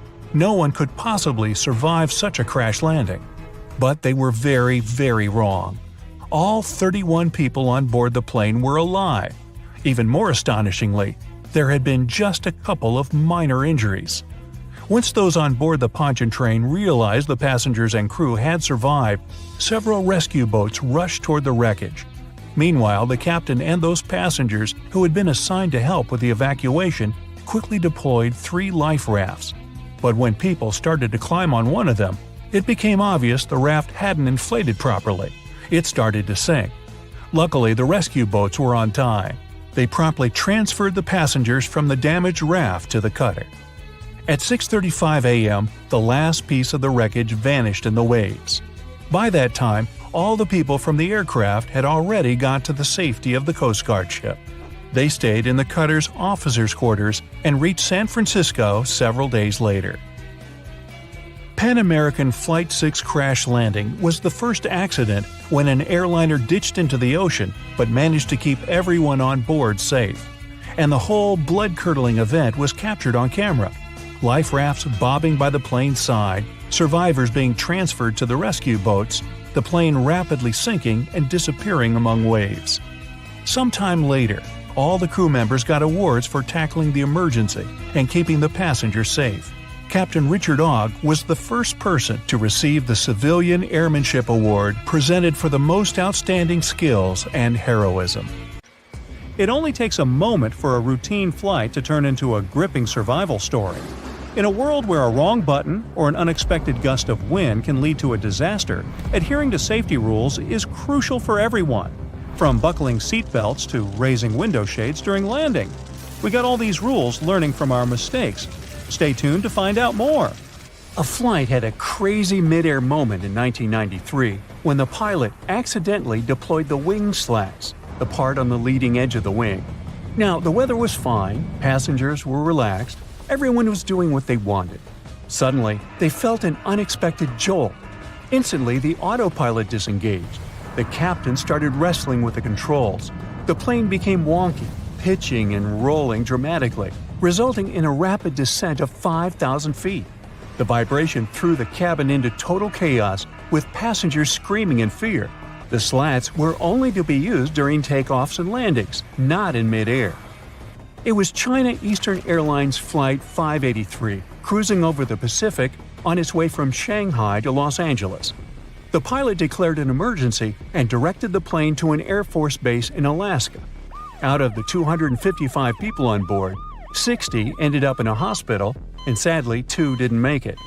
The pilot made some quick moves to stabilize the aircraft, but the injuries happened because folks weren't buckled in. They reckoned that the slats deployed because of the design of the control handle. The company was to blame for that. They produced it in such a way that the handle could accidentally get jiggled while cruising. Luckily, the crew was trained, and the airliner itself was fine, except for the messed-up cabin. The aftermath of this incident was costly, requiring about $1.5 million to repair the damage. When the plane started to lose altitude, overhead lockers burst open, and the safety video played 3 times for an eerie touch.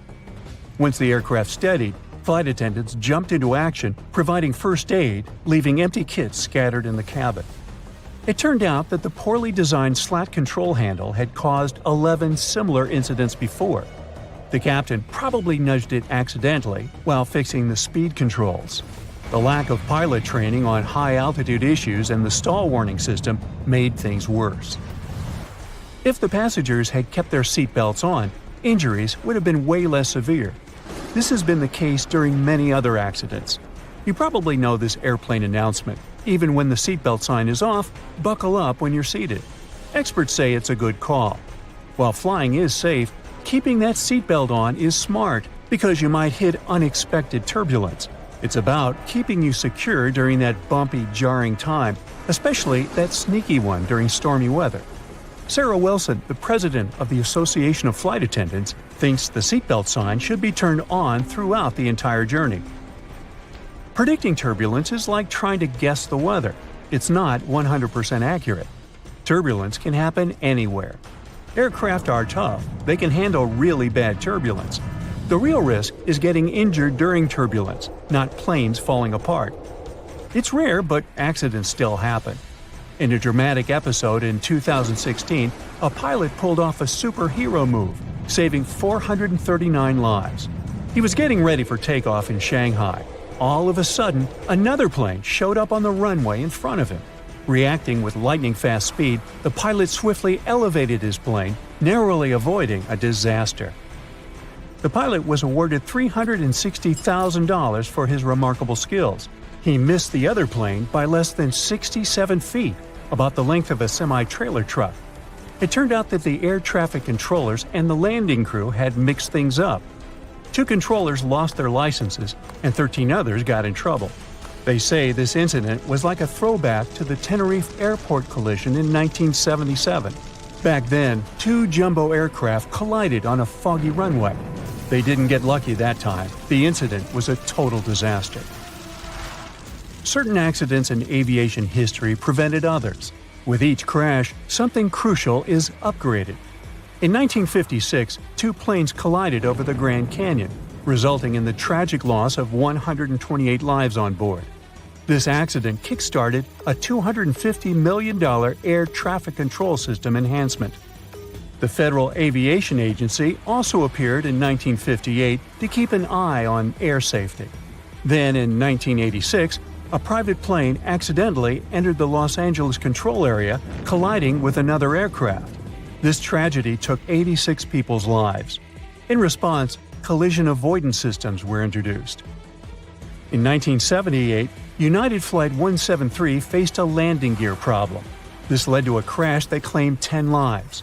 This incident triggered a transformation in cockpit training, introducing cockpit resource management. This management method shifted away from the traditional captain-centric approach to emphasizing teamwork and communication among the crew.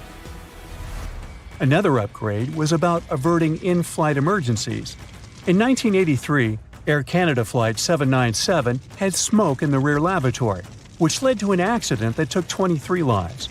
The FAA responded by requiring smoke detectors and automatic fire extinguishers in aircraft lavatories. Post-1998, planes got retrofitted with fire-blocking seat cushions and floor lighting, with newer ones adopting flame-resistant materials. Winds can be dangerous in certain circumstances. The crash of Delta Flight 191 in 1985 brought attention to the dangers of wind shear. Research efforts by NASA and the FAA led to the development of forward-looking radar wind shear detectors. By the mid-90s, these became standard on airliners. The number of wind shear-related accidents has reduced significantly since then. In 1985, United Airlines Flight 232 faced a nightmare when the DC-10's engine failure left it virtually uncontrollable. Pilot Alfred Haynes landed the plane at a nearby airport, but the subsequent fire was terrifying. 185 passengers survived the catastrophe. The root cause of the incident was a crack in the fan disc, which occurred during the manufacturing of the titanium alloy.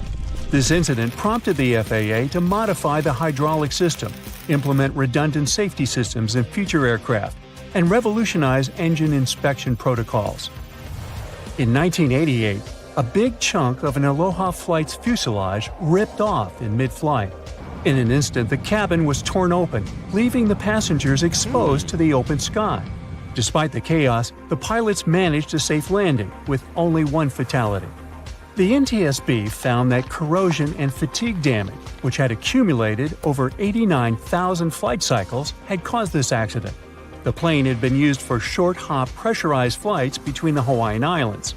Shortly after, the agency initiated the National Aging Aircraft Research Program in 1991. This program tightened inspection and maintenance standards, especially for high-use and high-cycle planes. About 80% of mishaps happen in the first 3 minutes after takeoff or the last 8 minutes before landing. Keep your eyes peeled during these times, and your survival chances will go up. Now, don't let that freak you out. The odds of actually getting into a plane crash are like 1 in 11 million.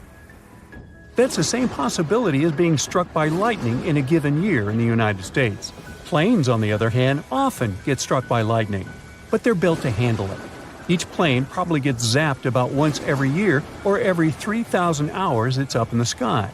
But there hasn't been a lightning-related accident since 1967. Engineers have ensured that when a plane gets hit, the lightning just zips right through it and out, without really messing up anything inside. Let's delve into the fascinating mechanics of how planes stay airborne. The wings are important, but it's not just about them.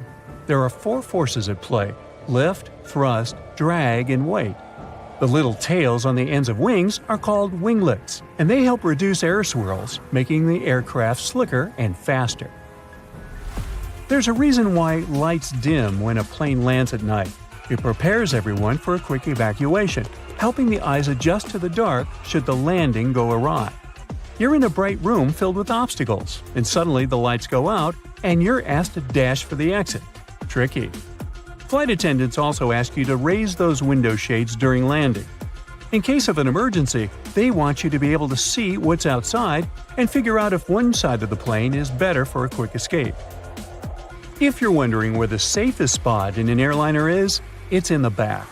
According to research conducted by Popular Mechanics, spanning from 1971 to 2005, sitting in the back gives you a 40% better shot at making it through an accident. Almost as importantly, you're closer to the restrooms.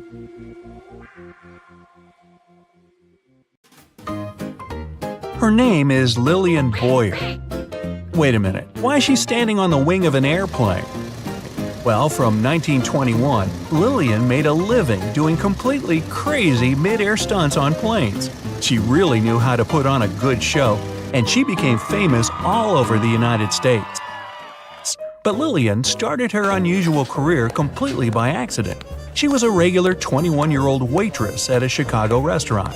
That changed when two pilots named Elmer Partridge and Johnny Metzger became frequent customers there. One day, they offered Lillian a ride in their old biplane, a Curtiss JN-4D Jenny. She agreed, and they headed over to the local airport. Soon, Lillian was in the air. It was the first flight of her life, and she was incredibly excited. Flying didn't scare her at all. In fact, with a strong wind blowing in her face and the noise of the engine ringing in her ears, Lillian realized that planes were her calling. 4 days later, Partridge asked her if she wanted to take another flight. This time, Lillian decided to do something bold. When the plane was flying at 65 miles an hour, she got out of her seat and stood on the wing. But even then, she wanted more. So she walked all the way to the edge. The whole time, Partridge was screaming at her to sit down because he thought she was going to jump. She could barely hear his voice because of the engine noise. But Lillian wasn't scared at all. She actually enjoyed it. When the pilot saw what she could do, he introduced her to Billy Brock. He worked at the Chattanooga airport and was looking for someone who could do tricks on the wing of a plane. They shook hands and soon got started on Lillian's training. Lillian quit her restaurant job and started training full-time. For 5 months, she practiced doing stunts in a barn at Chattanooga. She used a model plane which had soft mattresses placed underneath it for safety. She did gymnastics with an instructor, as well as running and other sports, and she changed her eating habits. Soon, she was ready for a real flight. And she proved she was the best. Lillian was the first female stunt person to perform tricks like hanging from a plane using one hand or hanging by her knees or ankles. Her bravery amazed people, and she quickly became very popular. She and Brock started doing air shows at various fairs and festivals, and she turned into a real star. When they came to town, the crowd always recognized them. There was always a car waiting for Lillian, and she had a lot of passionate fans. Lillian was the only woman at the time who could perform one very risky stunt. She would get out of the cockpit holding a thin wire, which had a mouthpiece at the end of it. She would do a few tricks on the edge of the wing and then hang under the plane, holding on by only her teeth. The spectators couldn't see the wire from hundreds of feet below, so it looked both pretty shocking and amazing. The crowd would erupt into screams when Lillian performed this trick. Then Brock would lower a special ladder and she'd grab it and go back to her seat. But there were also accidents. These reminded Lillian and Brock that they were engaged in a very dangerous business and that they had to be as careful as possible. During one of their shows in 1924, they planned to do an unusual trick. Brock was going to do a loop while Lillian was standing on the biplane's top wings. The idea was for her to slip her feet into some straps, and the centrifugal force of the loop would help Lillian keep her balance. But during the actual trip, something went wrong and the strap broke. Lillian smashed really hard into the wing, but she still managed to climb back into her seat. She was injured, but she kept on doing her shows. When she was performing in Trenton, New Jersey, in October 1925, Lillian had another 3 accidents during some parachute jumps. On the first day of the show, the wind took her away from her landing spot and she fell onto the seat of a Ferris wheel. Some of the audience thought it was just another crazy stunt, but it was actually a very dangerous situation. Luckily, the Ferris wheel operator realized that Lillian was in trouble and stopped the ride. The second time, she couldn't control her chute and struck the roof of the grandstand. She hit it hard and got stuck there, and people had to look for a ladder to help Lillian down. On the third day of her show, Lillian's parachute almost landed on a tent, so she pulled on the shrouds as hard as she could to change direction. But this made the parachute turn inside out, and Lillian fell about 50 feet straight into the ground. She suffered a lot of injuries and had to be hospitalized, but she was treated very well. She was in the hospital for 2 months, and all of her bills were paid by an anonymous person. Lillian thought it was probably the president of the fair. He liked her. In fact, since she was a star, a lot of men admired her. But she didn't risk her life for money or fame. Lillian did all this for herself. Brock got almost all the money from their performances, and that was her decision. They usually perform for 2 or 3 days straight, or even a whole week. They were paid $1,000 to $1,200 for one performance, but Lillian only got $100. As she said herself, that was a decent amount of money, and it was enough for her. So Brock ran the business, maintained the plane, and hired mechanics and crew. But their show was called Lillian Boyer's Flying Circus, and there was a reason for that. Brock was in love with Lillian. Constantly working together made the two of them close. It didn't work out though. Lillian told him that there wouldn't be anything between them. But he still cared about her, and Lillian really appreciated him for that. She trusted her pilot with her life, and she admired his skill. In fact, she said he was the best pilot she ever knew. Before every flight, he double-checked all the systems, wires, and mechanisms. He would tell her where to go, and Lillian would listen to him. And it was Brock who came up with most of the tricks.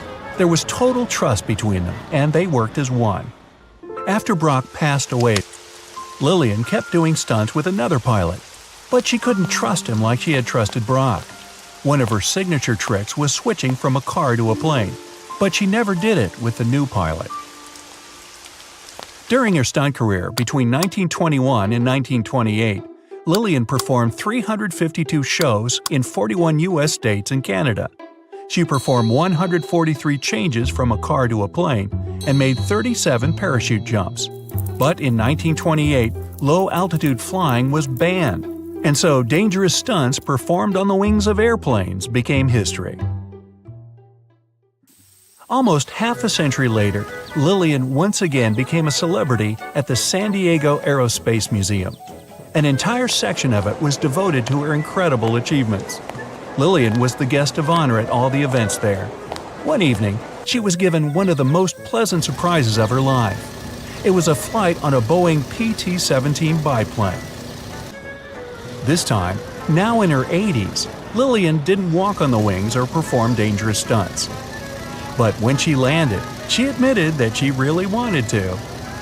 The pilot had told her not to get out of the cockpit.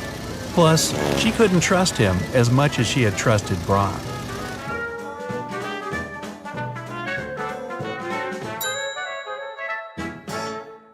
A lot of weird incidents have happened in the mysterious valley of Hudson ever since the 1950s. People even started comparing it to the infamous Bermuda Triangle. But are they really that similar? It all started when an airplane went missing here under circumstances no one can explain yet. They searched the location back and forth, but nothing appeared to have remained of the aircraft. And guess what? No one received any SOS messages from the team on board. And to top it off, the same year, a considerable number of tourists and local residents were lost here in the valley, never to be seen again. Speaking of the Bermuda Triangle, one can link its origin story to a series of mysterious disappearances of ships and aircraft, like the one that happened in 1945, when 5 planes and 14 people on board went missing in this location while doing routine training exercises. Even a thorough investigation didn't help to establish the cause of the incident. But that wasn't the end. Between 1945 and the mid-1980s, another 25 small planes went missing while going through the Bermuda Triangle, never to be seen again. And the search parties haven't recovered a single piece of these aircraft. The Bermuda Triangle isn't the only stretch of water that has claimed ships for good. In the Pacific Ocean, near Japan, there's a tricky portion of water that has earned the nickname the Devil's Sea. The best known out of all of these disappearances is that of a fishery patrol vessel that went missing in 1953. On board were 31 crew members and scientists who were looking to investigate a recently formed volcanic island. What happened to the ship and all the people on board? We'll never know, I guess, since they never found the ship or the crew members, and there was literally no trace of them left behind. Back in 1911, a standard train was scheduled to depart from a railway station in Rome hoping to reach the city of Milan. Needless to say, none of the 106 passengers ever made it to the destination, and no one has ever seen them again. What happened to these people and to their train? Were they really lost forever? Some people seem to believe this isn't the case. As it was completing its journey, the train was supposed to pass through a long tunnel. It did enter it, but never came out the other end of the tunnel. Nothing was left of the train, and it seemed like it literally just vanished into thin air. Only 2 of the passengers were found, but they were quite unwell at the time, and their stories did not seem to make much sense. They spoke of a dense fog that they simply jumped out of because they got so scared. 15 years later, a story spread about a group of 104 Italian people that popped up in Mexico City, claiming they had arrived by train from Rome. If that's not weird enough, the story appears to have been reported back in 1845, 66 years before the train even departed in the first place. Of course, nobody at the time actually took these people seriously, but you can't help but wonder, did they actually time travel via the Roman tunnel, or is it just another urban myth? What do you think? The Lost Colony is the story of a strange phenomenon that happened back in the late 1500s. A group of people from England had moved into a colony on Roanoke Island off the coast of present-day North Carolina. But they soon realized they didn't have enough supplies. To fix this, the colony's governor decided to head back to England to get some. He didn't manage to come back for another 3 years. When he finally did, he was astonished at what was left behind. Nothing. The entire population of the colony was gone. The only reminder of what had been there was a single word carved into a tree. To this day, nobody knows what might have happened to these people or what the carved word means. A lighthouse without an operator? You might think that can't possibly be true, but hear me out. Located in the northwestern part of Scotland are the Flannan Isles. There's nothing fancy about them since they're nothing more than a bunch of rocks and grass. But there is a famous lighthouse here hiding a dark secret. In 1900, all 3 of the lighthouse's keepers mysteriously disappeared, never to be seen again. Ever since, the islands have been completely abandoned. The lighthouse became one of those with an automated system in the 1970s. No list of places where things go missing could be complete without this mysterious forest located in Transylvania, a region in Romania.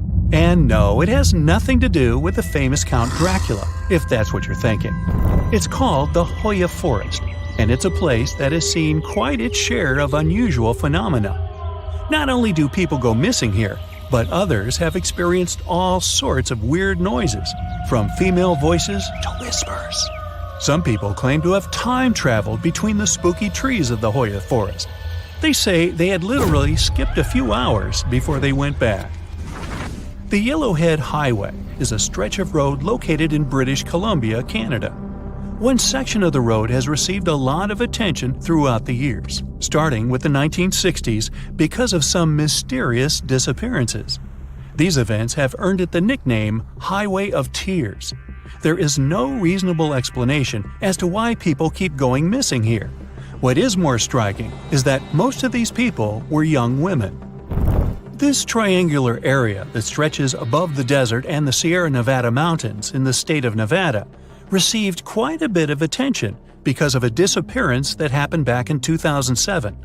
A record-setting sailor, aviator, and adventurer named Steve Fawcett flew here in a small plane and then disappeared. They searched for Fawcett intensively for months, but didn't find any traces of him or the aircraft. 1 year later, the mystery of Fawcett's fate was finally solved when a hiker came across his ID cards, and later a search party found the plane's wreckage. It's one of the most visited natural resorts in the world, but Yosemite National Park carries some dark secrets of its own. Despite its beauty and abundance of wildlife, a total of 45 people went missing right here in this location. No one knows what happened to them. Hey, maybe we should ask the local bears. They might know something. There are even stories of people that disappeared from one region of the park only to pop up in a completely different location. This hasn't stopped over 3 million people that visit the park each year from wandering around this location, though. Whenever a ship happens to sink, you'd expect to at least find pieces of it on the bottom of the sea, right? Well, not if you're traveling through Lake Superior. It's located along the border of the United States and Canada, and became famous because of the great number of ships that went missing here. It may have something to do with the stormy winds, of course, but that doesn't explain why some ships simply vanish altogether, without a single piece of them ever to be found, not even at the bottom of the lake. It does gather a lot of tourists each year, though. They come here to scuba dive and see the remains of some of the ships that still lie here. The bottom of this lake even contains what's left of the notorious SS Edmund Fitzgerald. Back when it departed on June 7, 1958, it was the largest ship on North America's Great Lakes and, to this day, remains the largest ship ever to have sunk in the area. Similar to other events, the exact cause of the shipwreck remains a mystery.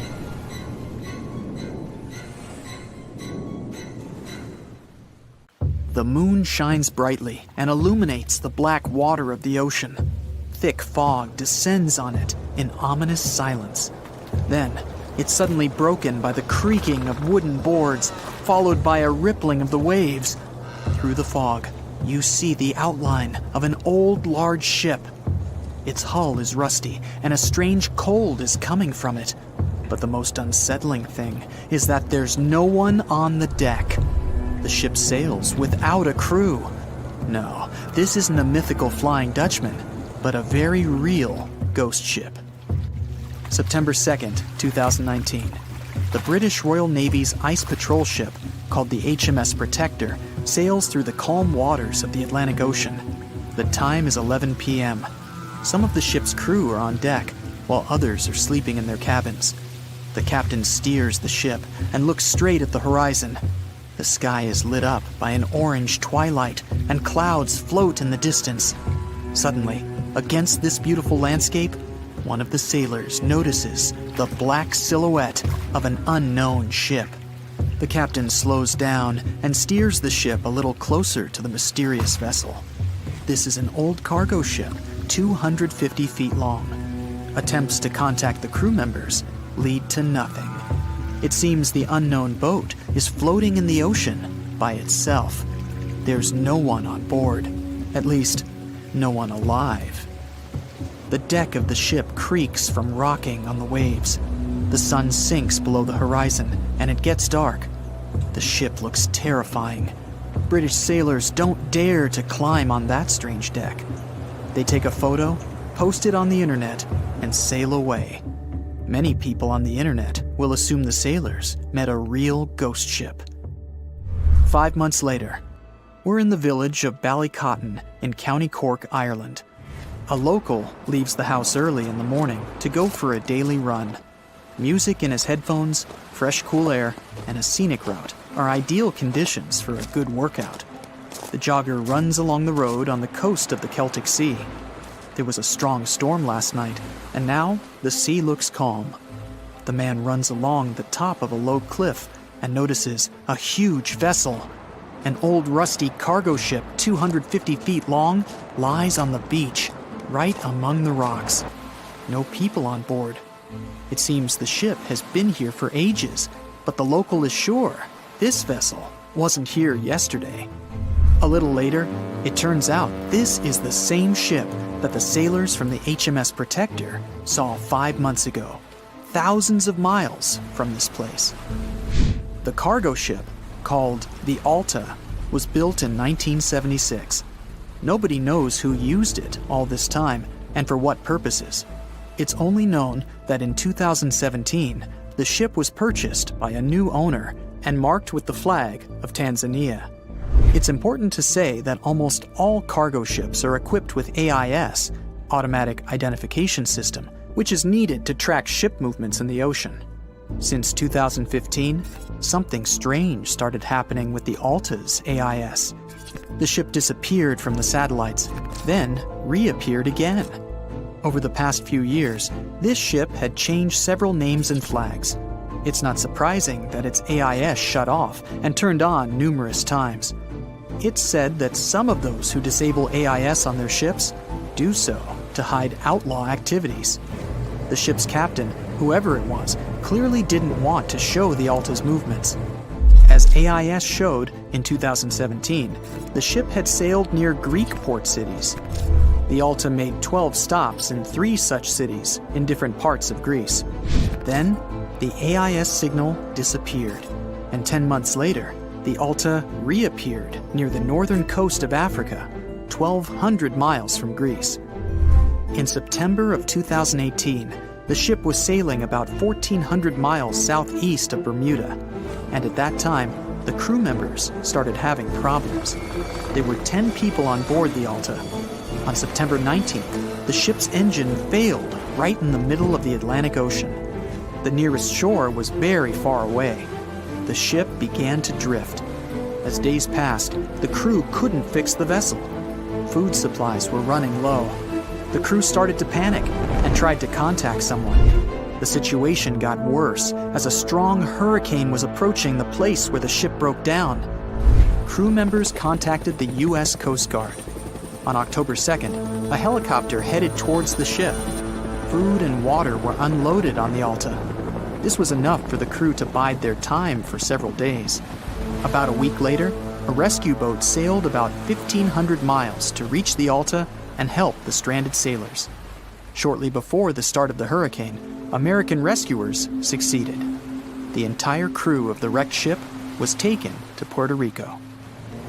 The Alta remained drifting in the ocean.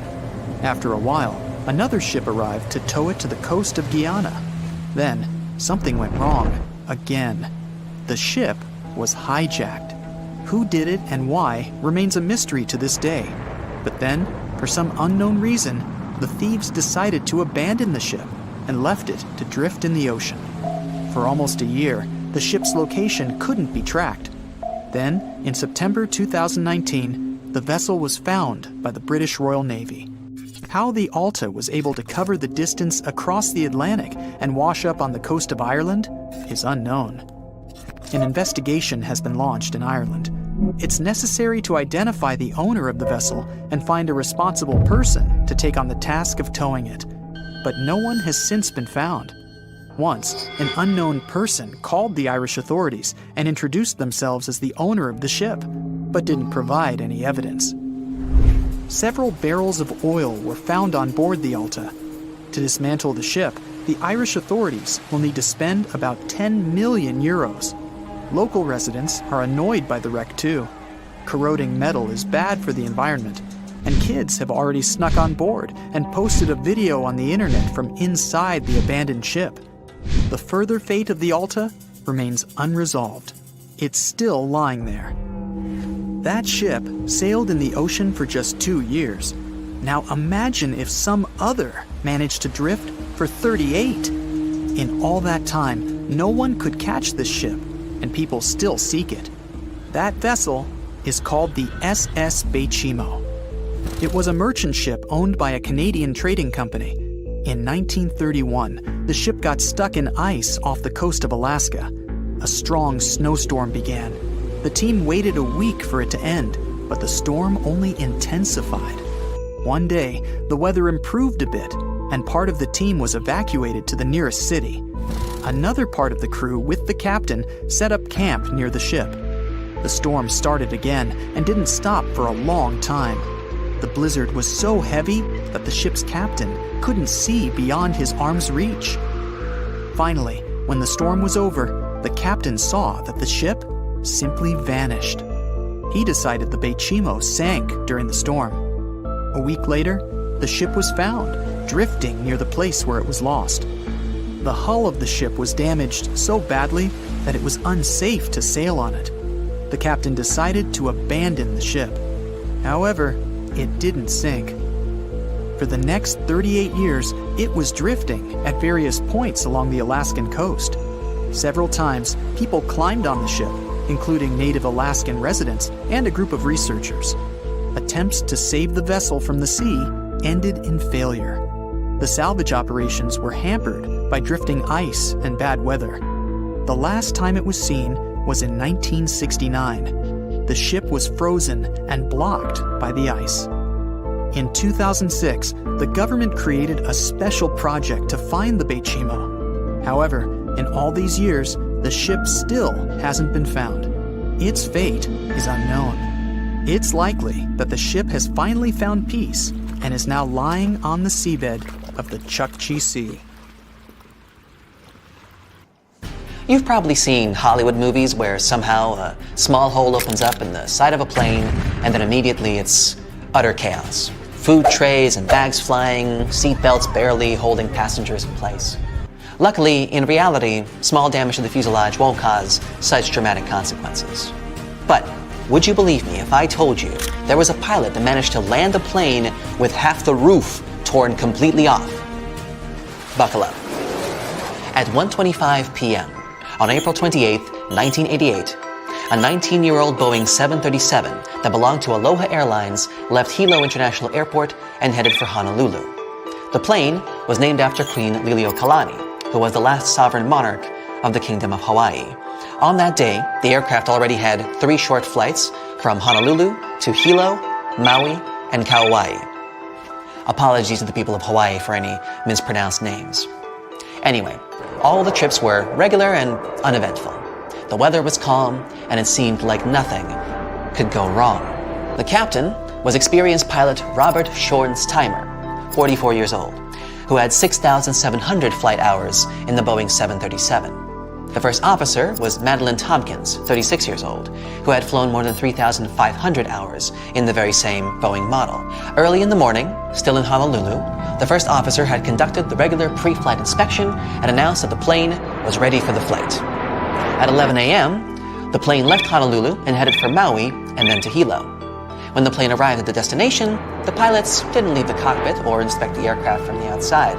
After all, it wasn't a requirement, so they didn't have to. Following schedule, the plane started the last leg on the routine round trip at 1:25 p.m. There were 95 people on board the aircraft, 89 passengers, 2 pilots, 3 flight attendants, and an FAA traffic controller who stayed in the observer seat in the cockpit. After a normal takeoff and ascent, the plane got to the usual cruising altitude of 24,000 feet, and then, at about 1:48 p.m., 26 miles away from Kaului, the unexpected happened. Those who were in the cockpit heard a loud whooshing sound and then a crack, followed by the deafening sound of wind seconds later. Apparently, a small part of the roof on the left side tore loose, which led to the explosive decompression of the plane. But the worst thing was that the decompression caused a ripple effect, which led to a huge section of the airplane's roof to tear off completely. The length of the missing part was 18.5 feet long. It was all part of the aircraft's skin that covered the plane from the cockpit back to the forewing area. At first, the pilots didn't realize what had happened. The first officer, who was in control of the aircraft at that moment, felt her head jerk backward, and she noticed debris and gray pieces of insulation flying chaotically around the cockpit. When the captain turned his head, he saw that the cockpit door had disappeared, and instead of the first-class ceiling, he was staring at a clear blue sky. The plane started to roll from side to side, and it was becoming increasingly harder to control. Everybody who was in the cockpit immediately put on their oxygen masks, and the captain took over the aircraft. He prodded the speed brakes into action and began an emergency descent towards the nearest airport, which was on Maui Island.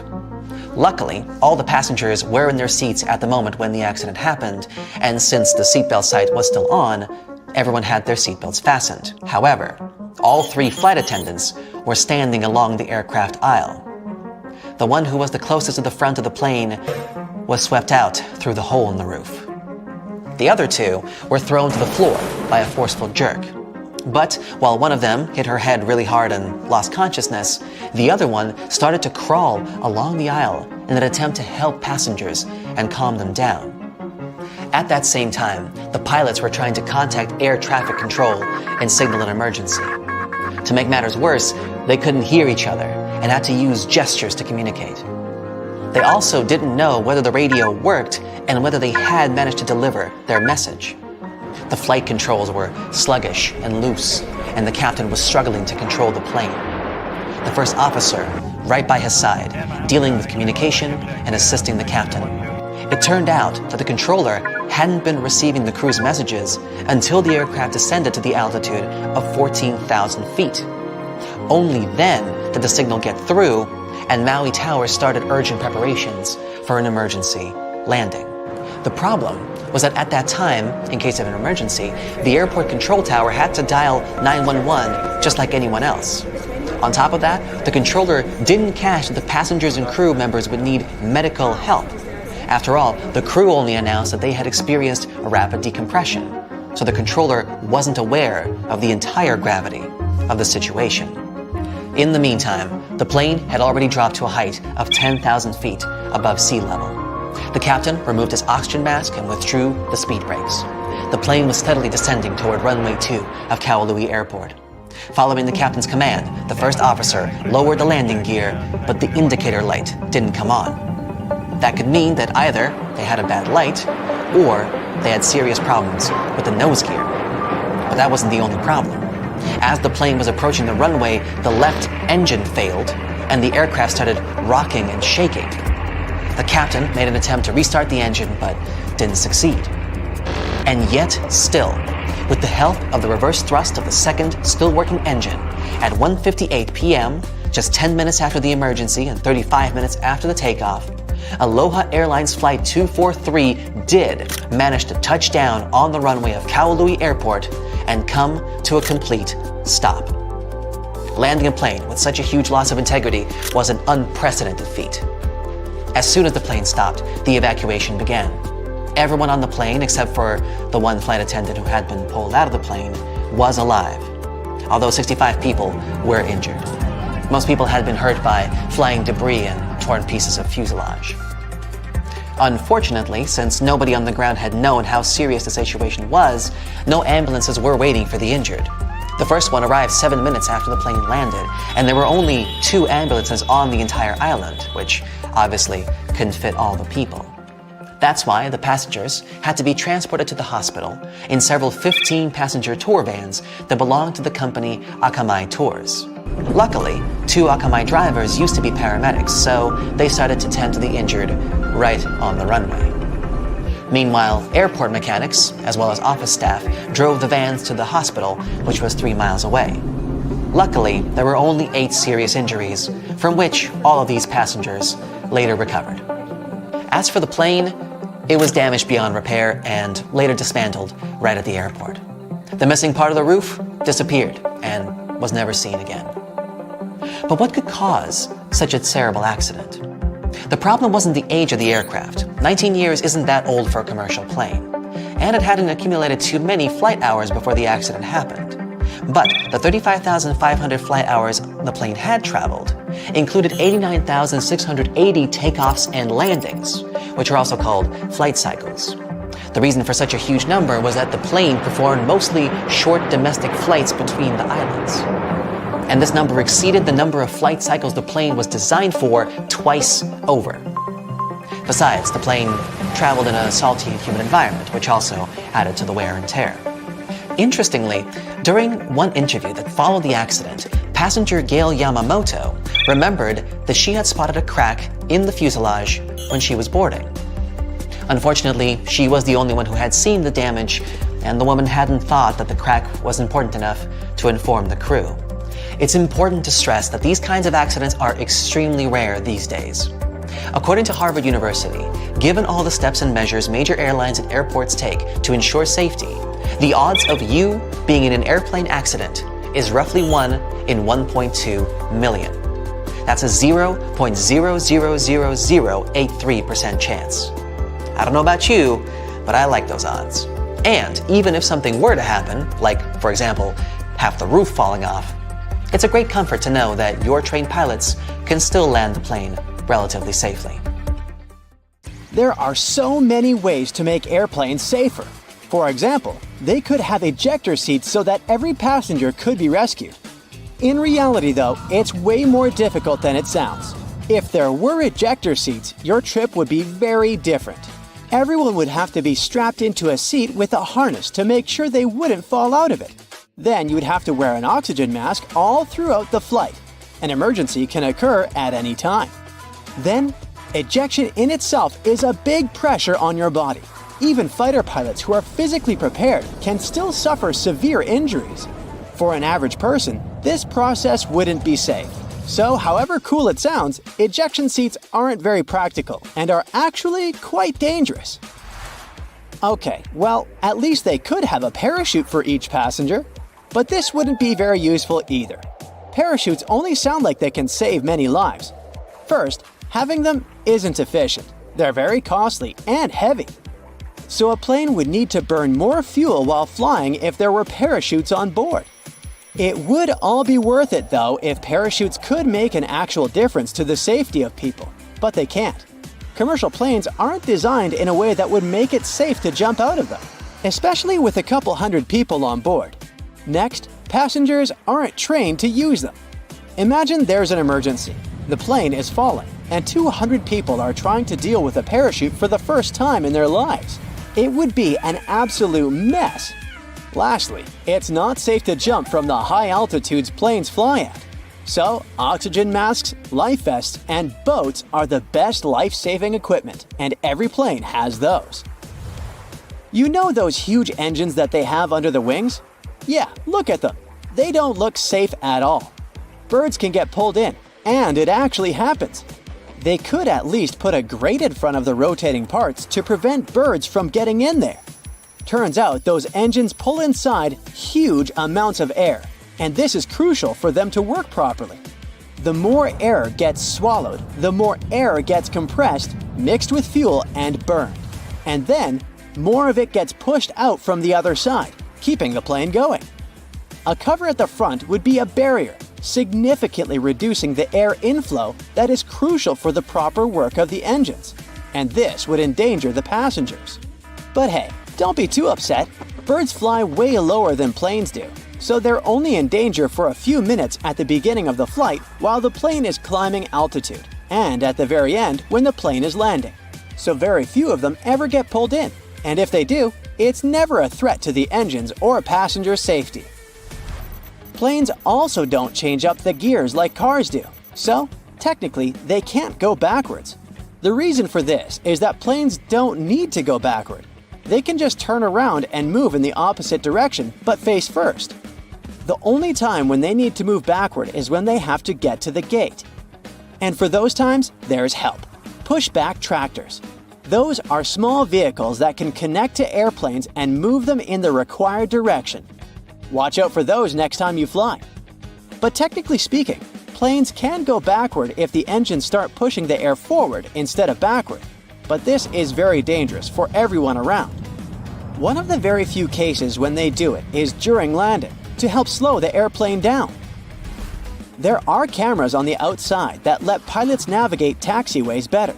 They come in especially handy during tricky maneuvering. But do you know there are also cameras in airplane cabins? You can relax, there are no cameras in the lavatories.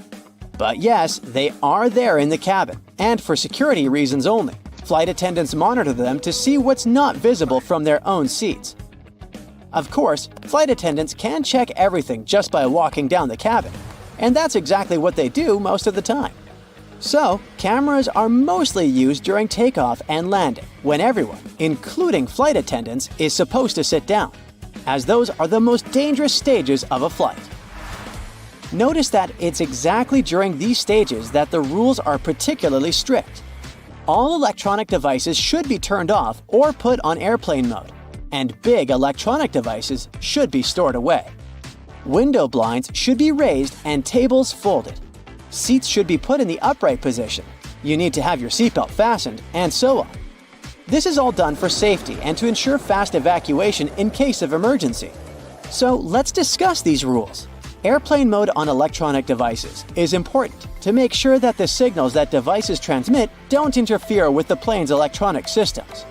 If they interfere, they will block the radio's frequency pilots need to get their instructions. Do you remember that clicking sound a speaker makes right before your cell phone gets a call if the two devices are close? This is the sound pilots might hear while communicating with air traffic control. Now, putting away large devices like laptops is important because they might turn into obstacles if you need to get out of the plane fast in case of an emergency. All the pathways should be as clear as possible. This is why everything should be packed away, seats straightened, and tables folded. There should be nothing blocking anyone's way. And lastly, window blinds. The lights on the airplane get turned off too. Those two things are done to make sure your eyes get used to the natural light outside the aircraft. Imagine it's night, some emergency happens, and the lights that were left on suddenly go off. People need to evacuate as fast as possible, but their eyes aren't adjusted to the dark yet, and they can't see anything. This will slow everyone down. If the lights inside are out, people get used to the darkness and will be able to evacuate faster. The same goes for window blinds. If it's day and they are raised, people are used to the light outside and can evacuate faster. Another reason is that when blinds are raised during landing, people outside can see what's going on inside the plane. For example, if there's fire or smoke and where exactly. This way, they can plan the evacuation process better. Also, you might have noticed black triangles drawn above some windows on the airplane. These triangles mark the seats from which the view on the airplane's wings is the best. It's needed for the crew to find the spot as fast as possible if, in case of emergency, they need to inspect the engines, slats, or flaps. This little triangle saves the plane crew a lot of time. We do talk about emergencies a lot, but they really don't happen often. It's more dangerous to drive a car than to fly by plane, and most of us get in the car every day. Yet, the fear of flying is still very much out there, and people can get superstitious. In many cultures, the number 13 is considered unlucky. So, airplane companies that often fly to those destinations just omit row 13. It's a small thing to do, but it can spare a few anxious passengers who happen to sit in row 13. In other cultures, like in Italy and Brazil, 17 is the unlucky number, and some aircraft have both rows 13 and 17 missing. In airplanes that fly to China, they can often omit row 14 instead. A lot of airports are built near water, and there's a whole bunch of reasons for this. First off, most airports are located in big cities, and big cities are usually built near some form of water anyway. Back in the day, before trucks and proper roads were built, goods were transported by ship. Having a river or ocean nearby was vital to deliver essential supplies to the cities, like food and building supplies. It also allowed for trading to boost the local economies. Because most people travel into big cities for business and holidays, rather than rural areas, it made sense to build the airports there. The high demand for travel meant that the airports were needed and also made them profitable. But that's not the only reason they're built near water. Big cities are usually super crowded, and airports require a lot of land. Imagine trying to find a space big enough in the middle of New York City to put an airport. It would be basically impossible. Areas next to water are usually a bit more rural, so there's more space than the big cities filled with skyscrapers. Some countries have even taken this one step further. Land is really scarce in Japan, so to build Kansai International Airport, the architects of Osaka headed 3 miles offshore to Osaka Bay to make a man-made island. The artificial island is 13,200 feet long and 8,500 feet wide. That's so big that it can even be seen from space.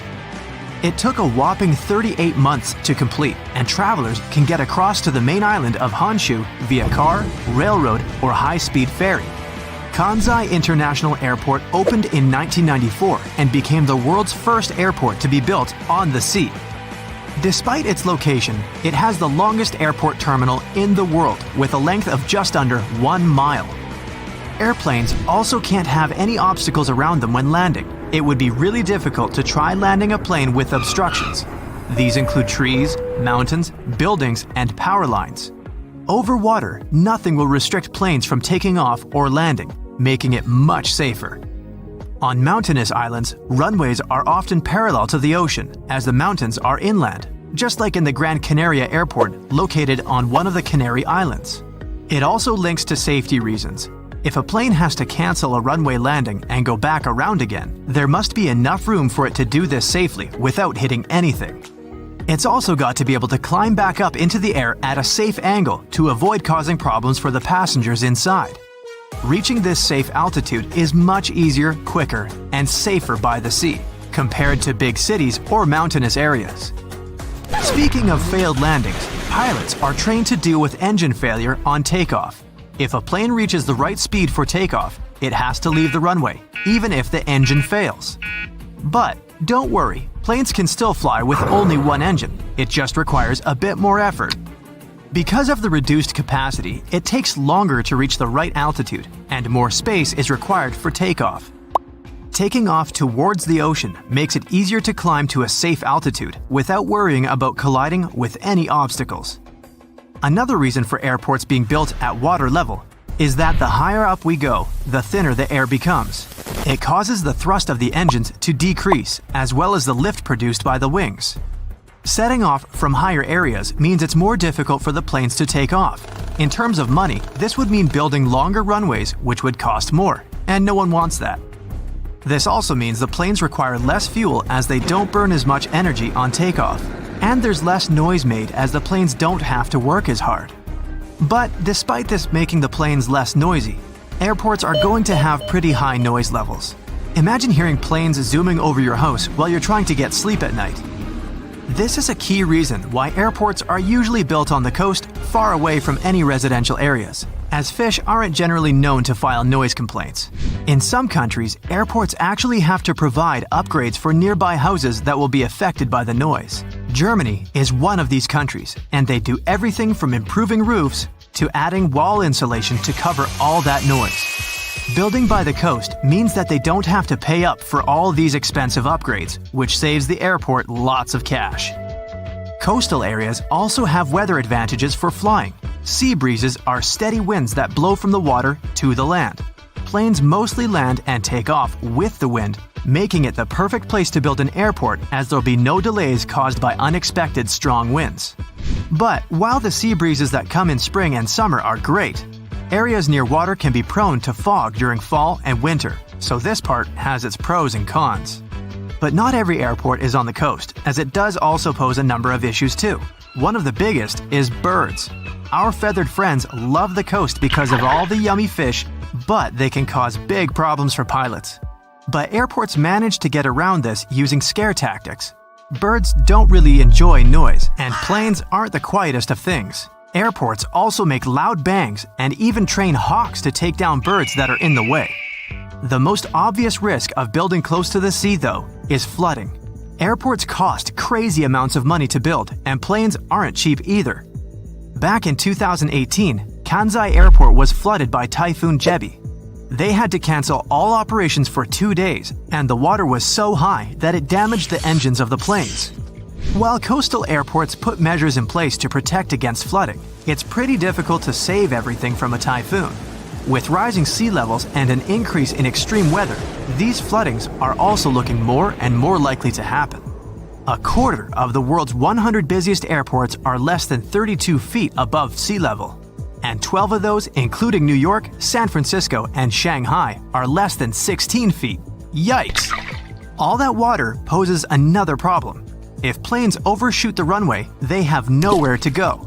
Overshooting is basically when the pilot underestimates the length of the runway and doesn't reach takeoff speed in time. There are usually extra bits of concrete or grass that the plane can run onto when the airports are on land. There'd be a bit of damage to the plane in this case, but nothing major. But with coastal airports, the plane might go straight into the water. Luckily, there's new tech that aims to prevent this from happening. These new kits let the pilots enter in all the flight calculations, including the weather conditions that could affect takeoff. This system then calculates how much runway the plane will need to stop. Many airports also have added soft concrete to the end of runways to avoid a watery disaster. When the plane glides onto this soft concrete, they get stuck and it stops them traveling too far. There are also financial issues with building airports next to the water. Land rent next to the coast or lakes is usually higher than the mainland due to the demand. Like 40% of the US population lives on the coast, despite coastal areas only making up around 10% of America's total landmass.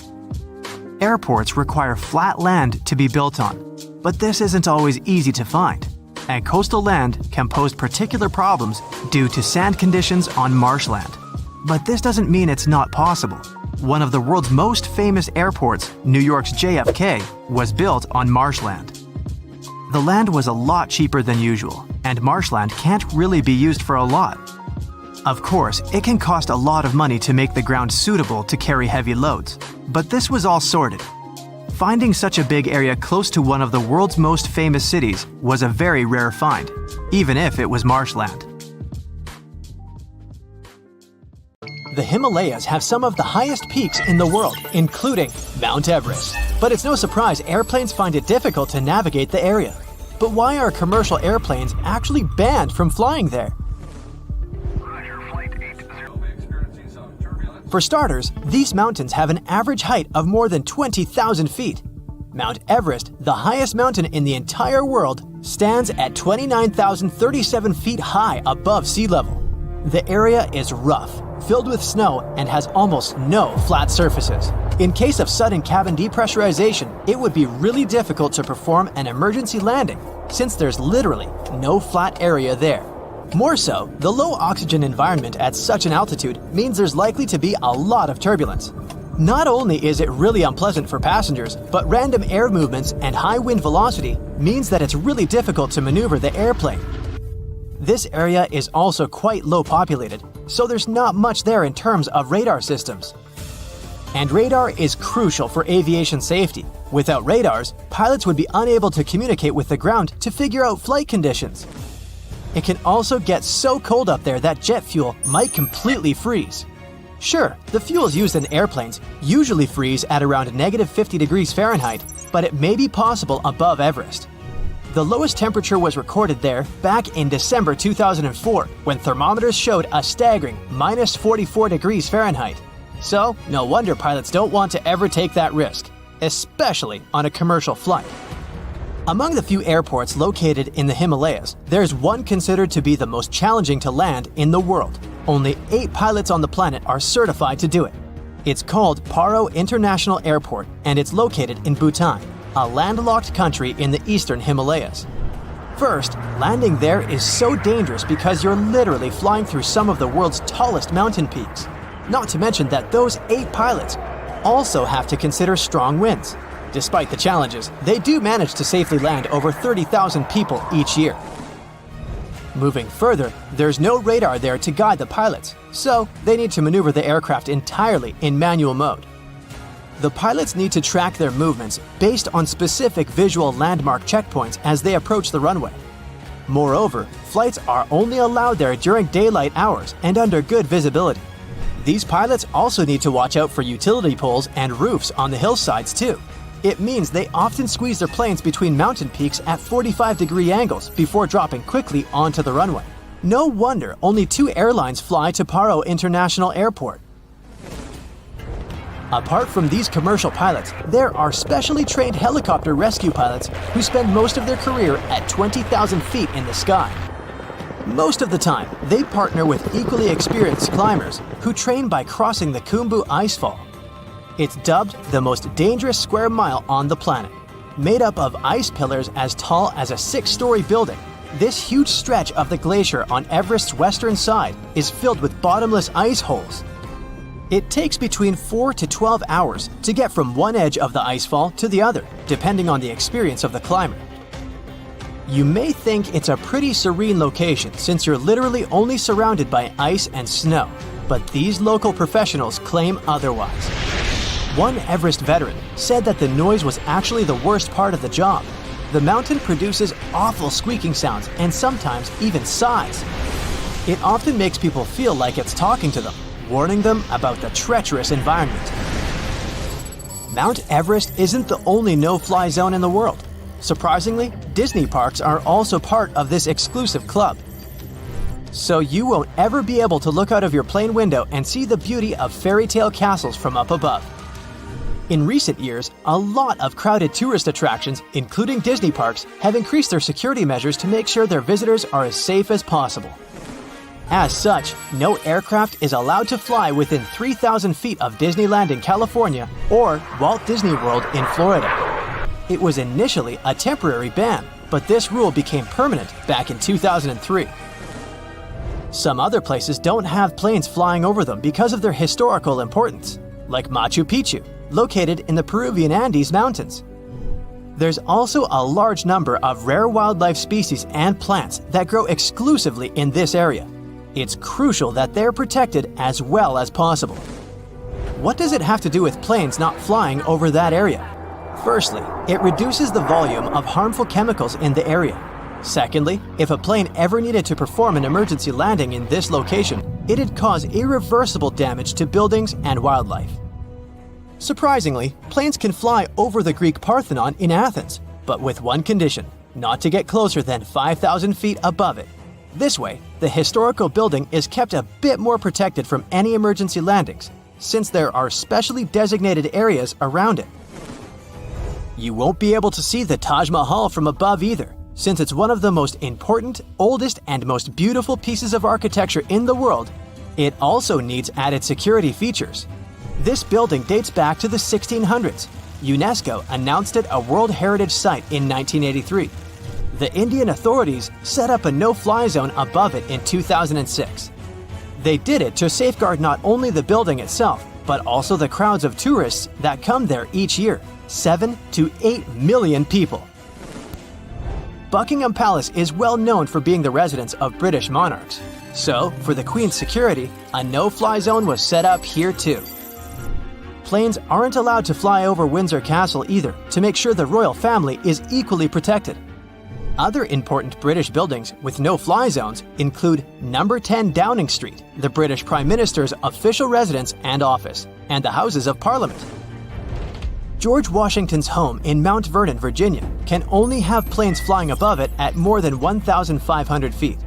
The historical wooden mansion was built for President George Washington between 1758 and 1778. Unfortunately, the building has seen a lot of damage over the years, so in an effort to preserve it better, authorities decided to prohibit vibrations produced by flying aircraft. That's why another no-fly zone was established there. It covers the airspace above this National Historic Landmark. That's probably the reason why you'll rarely see pictures of this house from above. Since it's the residence of the US President, it's not allowed to fly over Washington, D.C. It's also the home of Congress and other establishments. So, the authorities set a special flight rules area, stretching for 30 miles around Ronald Reagan International Airport. This means that it's one of the airports with the most precise takeoffs and landings. Pilots have to carefully tackle no-fly zones, which sometimes results in uncomfortable takeoffs for passengers. Whenever a pilot breaks a no-fly zone, it's a big problem, like the one that happened back in 2005, when a pilot accidentally steered the plane into a prohibited zone. The capital had to be evacuated immediately, and their regular activities were interrupted. Other capitals of the world have similar requirements, like Budapest, for example. In the capital city of Hungary, planes aren't allowed to fly over the ancient inner city of Pest and the Buda Hills.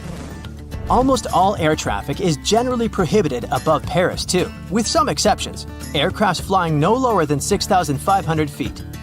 Flying helicopters are also a big no-no within the city limits. Only certain choppers undertaking precise missions can get special authorization. Generally, passenger planes aren't allowed near the island of Manhattan either, partly because of the really tall buildings there and the added risk of collision, but mostly because all three major New York airports, John F. Kennedy International Airport, Newark Liberty International Airport, and LaGuardia Airport are very close to each other, so the air traffic in the area has to be really well thought out to make sure the planes don't cross paths.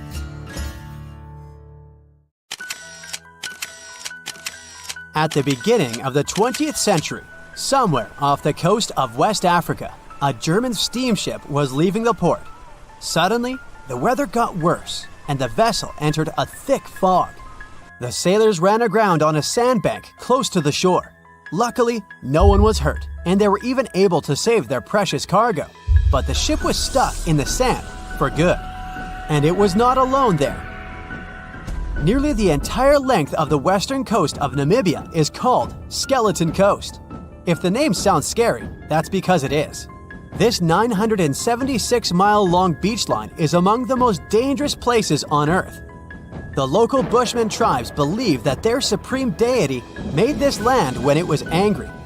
The Portuguese were the first Europeans to set foot in Namibia in the 15th century. And yep, they didn't like Skeleton Coast either. Portuguese explorers thought this land presented the gates to the underworld. This is the place where the Namib Desert meets the Atlantic Ocean. It might be dangerous, but it's actually beautiful. Plus, it's a UNESCO World Heritage Site. If Skeleton Coast had a PR manager, they would quit on the first day on the job. The area is not exactly tourist-friendly because of its geography and history. Beneath the sand and the waves, there is a secret ocean currently lurking for unsuspecting sailors. It's called Benguela Current. It flows towards the north along the coast of southern Africa. This part of the Atlantic is rich in marine life, but the current's land neighbor isn't that happy with the deal. This arid climate created the Namib Desert, one of the driest regions on Earth. And that marine life I just mentioned? It's sharks. 11 species of them to be exact. And yes, the great white decides to pop by once in a while. So far, we've got a desert landscape, strong currents, and sharks. Not a place for a beachside resort, definitely. But if someone ends up on Skeleton Coast, will they know they're in danger? Don't worry, they will. The beach is littered with wrecks of all sizes and shapes. If you remember that German ship I mentioned in the very beginning, its massive and rusted stern is now sticking out from the desert sand. There are some 500 wrecks in total scattered along the coast, and it's a mixed crowd, from Portuguese galleons centuries old to ships that ran ashore here in the 21st century. A modern fishing ship called Zela India managed to slip from its tow rope in 2008 and ended up on Skeleton Coast. Okay, it didn't escape on its own, it had some help from the elements. But it's better to be a tourist attraction on a beach than to be broken up for scrap. That's where the trawler was originally going, poor thing. Skeleton Coast's most famous inhabitant, to call it such a place, is the wreck of the Dunedin Star. The British cargo liner ran aground here in 1942. The massive rescue operation that followed reveals why it's so dangerous for sailors to end up here. The rescuers managed to save all of the crew and passengers, but at a heavy price. An aircraft and a tugboat were lost in the process. It took the last of the rescuers a full 2 months to return home to Cape Town. Why, you might wonder? One look at the map of the region reveals the reason. It's an endless sea of yellow, which is the sand. There are so few roads here, so Skeleton Coast is hard to reach by land. There are also legal obstacles. You need a special permit to drive into the area. But the skeletons in the name of the area don't only refer to ships, they also stand for animal bones. Most of these belong to whales and seals. Many animals have adapted to the area, so lions and hyenas roam the coastline in search of a meal. Yeah, now there are hungry lions as well, as if those sharks weren't enough. Other animals with a temporary residence on Skeleton Coast include elephants, cheetahs, leopards, and giraffes. In 1971, the Namibian authorities established a national park here, but except for surfers, after an adrenaline rush, they don't get many visitors.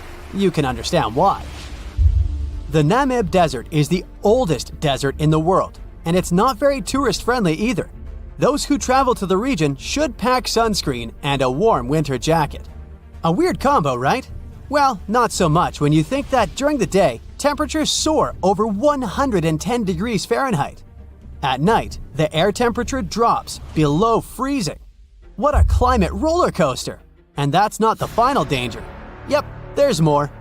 Remember how that German ship got lost in thick fog? Yeah, it wasn't a one-off event. Because of the region's climate, fog shows up frequently. Sailors should cover their ears now, but this fog is actually good for wildlife. This is their only source of water in the Namib Desert. reptiles and mammals have adapted to the harsh climate. They use as little water as possible. Shifting sands, thick fog, strong currents, lions, and sharks. Not the stuff you would put in a tourist booklet, but Skeleton Coast isn't the only beach on Earth you wouldn't want to spend your vacation on. I will take you to Cape Tribulation in Australia. The area covers some 48 square miles in the northwestern part of the continent. And no, the area is not as dry as Skeleton Coast. It's part of the Daintree rainforest. You could say that here, it is the rainforest, not the desert that meets the ocean. The beach at Cape Tribulation is straight from a postcard. But looks can be deceiving. Australia? Probably sharks. No, crocodiles are out here to get you if you decide to go for a dip in the sea. There are saltwater crocodiles that the locals call salties. Well, that's a cute nickname for such a dangerous reptile. And it's not just them. The wildlife seems to have a beef with visitors. From October to June, the waters around Cape Tribulation are full of box jellyfish. Their venom affects the human cardiovascular system. When touched by a jellyfish out at sea, swimmers won't have enough time to reach land for help. Vinegar helps neutralize the sting, so you might want to keep a spare bottle in your luggage. Crocodiles and jellyfish sound dangerous, but there's one more animal you should look after. It's the wild boar.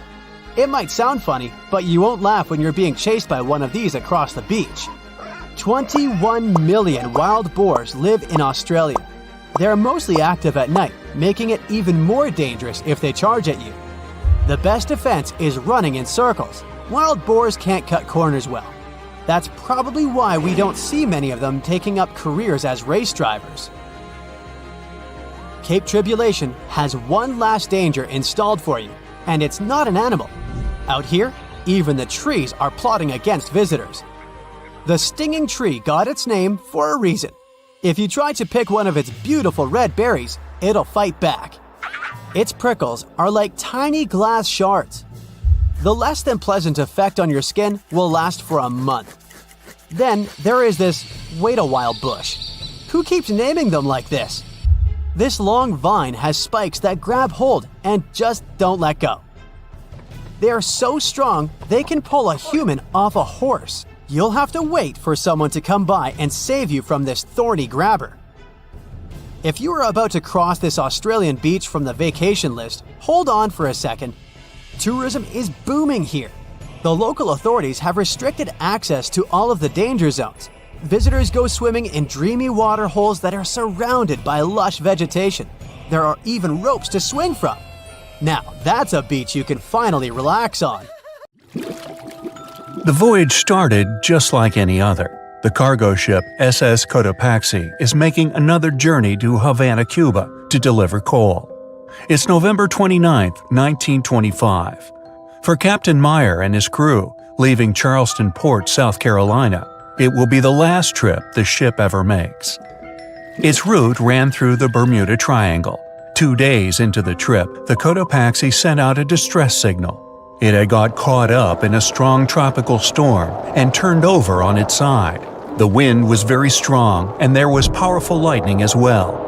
Rain gradually filled the ship's hold. Then there was a bright white flash, and the ship disappeared without a trace. Later, its wreckage was found in the Gobi Desert, which is in a completely different part of the world. All 32 crew members, including the captain, were missing. Of course, the part about the Gobi Desert is fictional. For one of his movies, Steven Spielberg came up with the idea that the ship was moved there by aliens. Still, in real life, the ship was never found, and its crew really did disappear. It was officially declared missing a month afterward, and nobody could find the wreck. It seems like a classic case of mysterious things going on in the Bermuda Triangle. But most mysteries are solved sooner or later. In 2020, the Cotopaxi was found. A man named Michael Barnett had moved to Florida to study shipwrecks off the coast. One wreck in particular really caught his attention. It was much larger than the others, and the locals called it the Bear Wreck.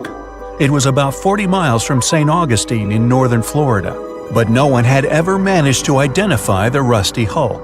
So Michael started to do some detective work. He measured the size of the shipwreck and started working through all the information he could find. He researched hundreds of old newspapers, leafed through insurance records, and looked at artifacts found on the wreck.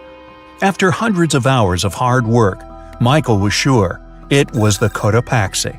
But a few years before, there had been a rumor that the same ship had been found off the coast of Cuba. The Coast Guard found the wreck of a cargo ship about the same size that looked a lot like the one lost in 1925. Michael was sure they were wrong, so he teamed up with some science journalists and kept investigating. Soon they discovered something that seemed to confirm Michael's belief. Divers found brass valves with the letters SV on them in the wreckage of the ship. Michael suggested these initials referred to Scott Valve Manufacturing Company. The headquarters of this company was in Michigan, not far from where the Cotopaxi had been built. The company had probably supplied parts for the Cotopaxi. So the puzzle seemed to be solved. The Bear wreck was really the missing cargo ship. But Michael still needed to work out why the ship had sunk. Did something mysterious really happen to the Cotopaxi in the Bermuda Triangle? Later, Michael found the testimony of the ship's carpenter among some old papers. The carpenter claimed that the hatches covering the coal on the ship had been in a terrible condition before it sank. Repair work on the covers wasn't finished before the crew got the order to sail to Cuba. So if the hatch covers were still broken during the trip, water could have easily gotten on board. This water probably flooded the hold during the tropical storm. This was the real reason why the Cotopaxi went down. There was really nothing mysterious about it. It was just a mistake made by ordinary people. But this is just one example out of dozens, or even hundreds, where ships and planes have gone missing in the Bermuda Triangle. We still can't explain some of these incidents. It seems like there really is something weird going on there. One of these strange events happened in 1948. A passenger jet was headed for Miami from San Juan, Puerto Rico. It disappeared in the same area as the Cotopaxi. The 32 people on board vanished without a trace. The weather was clear throughout the flight, but experts think that when the plane was about 50 miles from the coast, it could have been hit by a strong wind that knocked it off course. Years later, a similar plane was found in the area of the Bermuda Triangle, but because no one could work out the registration, it was impossible to say for sure if it was the same one. Something even stranger occurred not long before, in 1945. 5 planes went missing all at the same time. Some trainee pilots were practicing their navigation skills, but when they'd finished, it seems they couldn't find their way back home and disappeared. Many people assume they just ran out of fuel. This seems likely, but still, the circumstances were really strange. The trainees were being supervised by an experienced pilot who had 2,500 hours of flight time. He would never have let a group of newbie pilots get that far away from their base.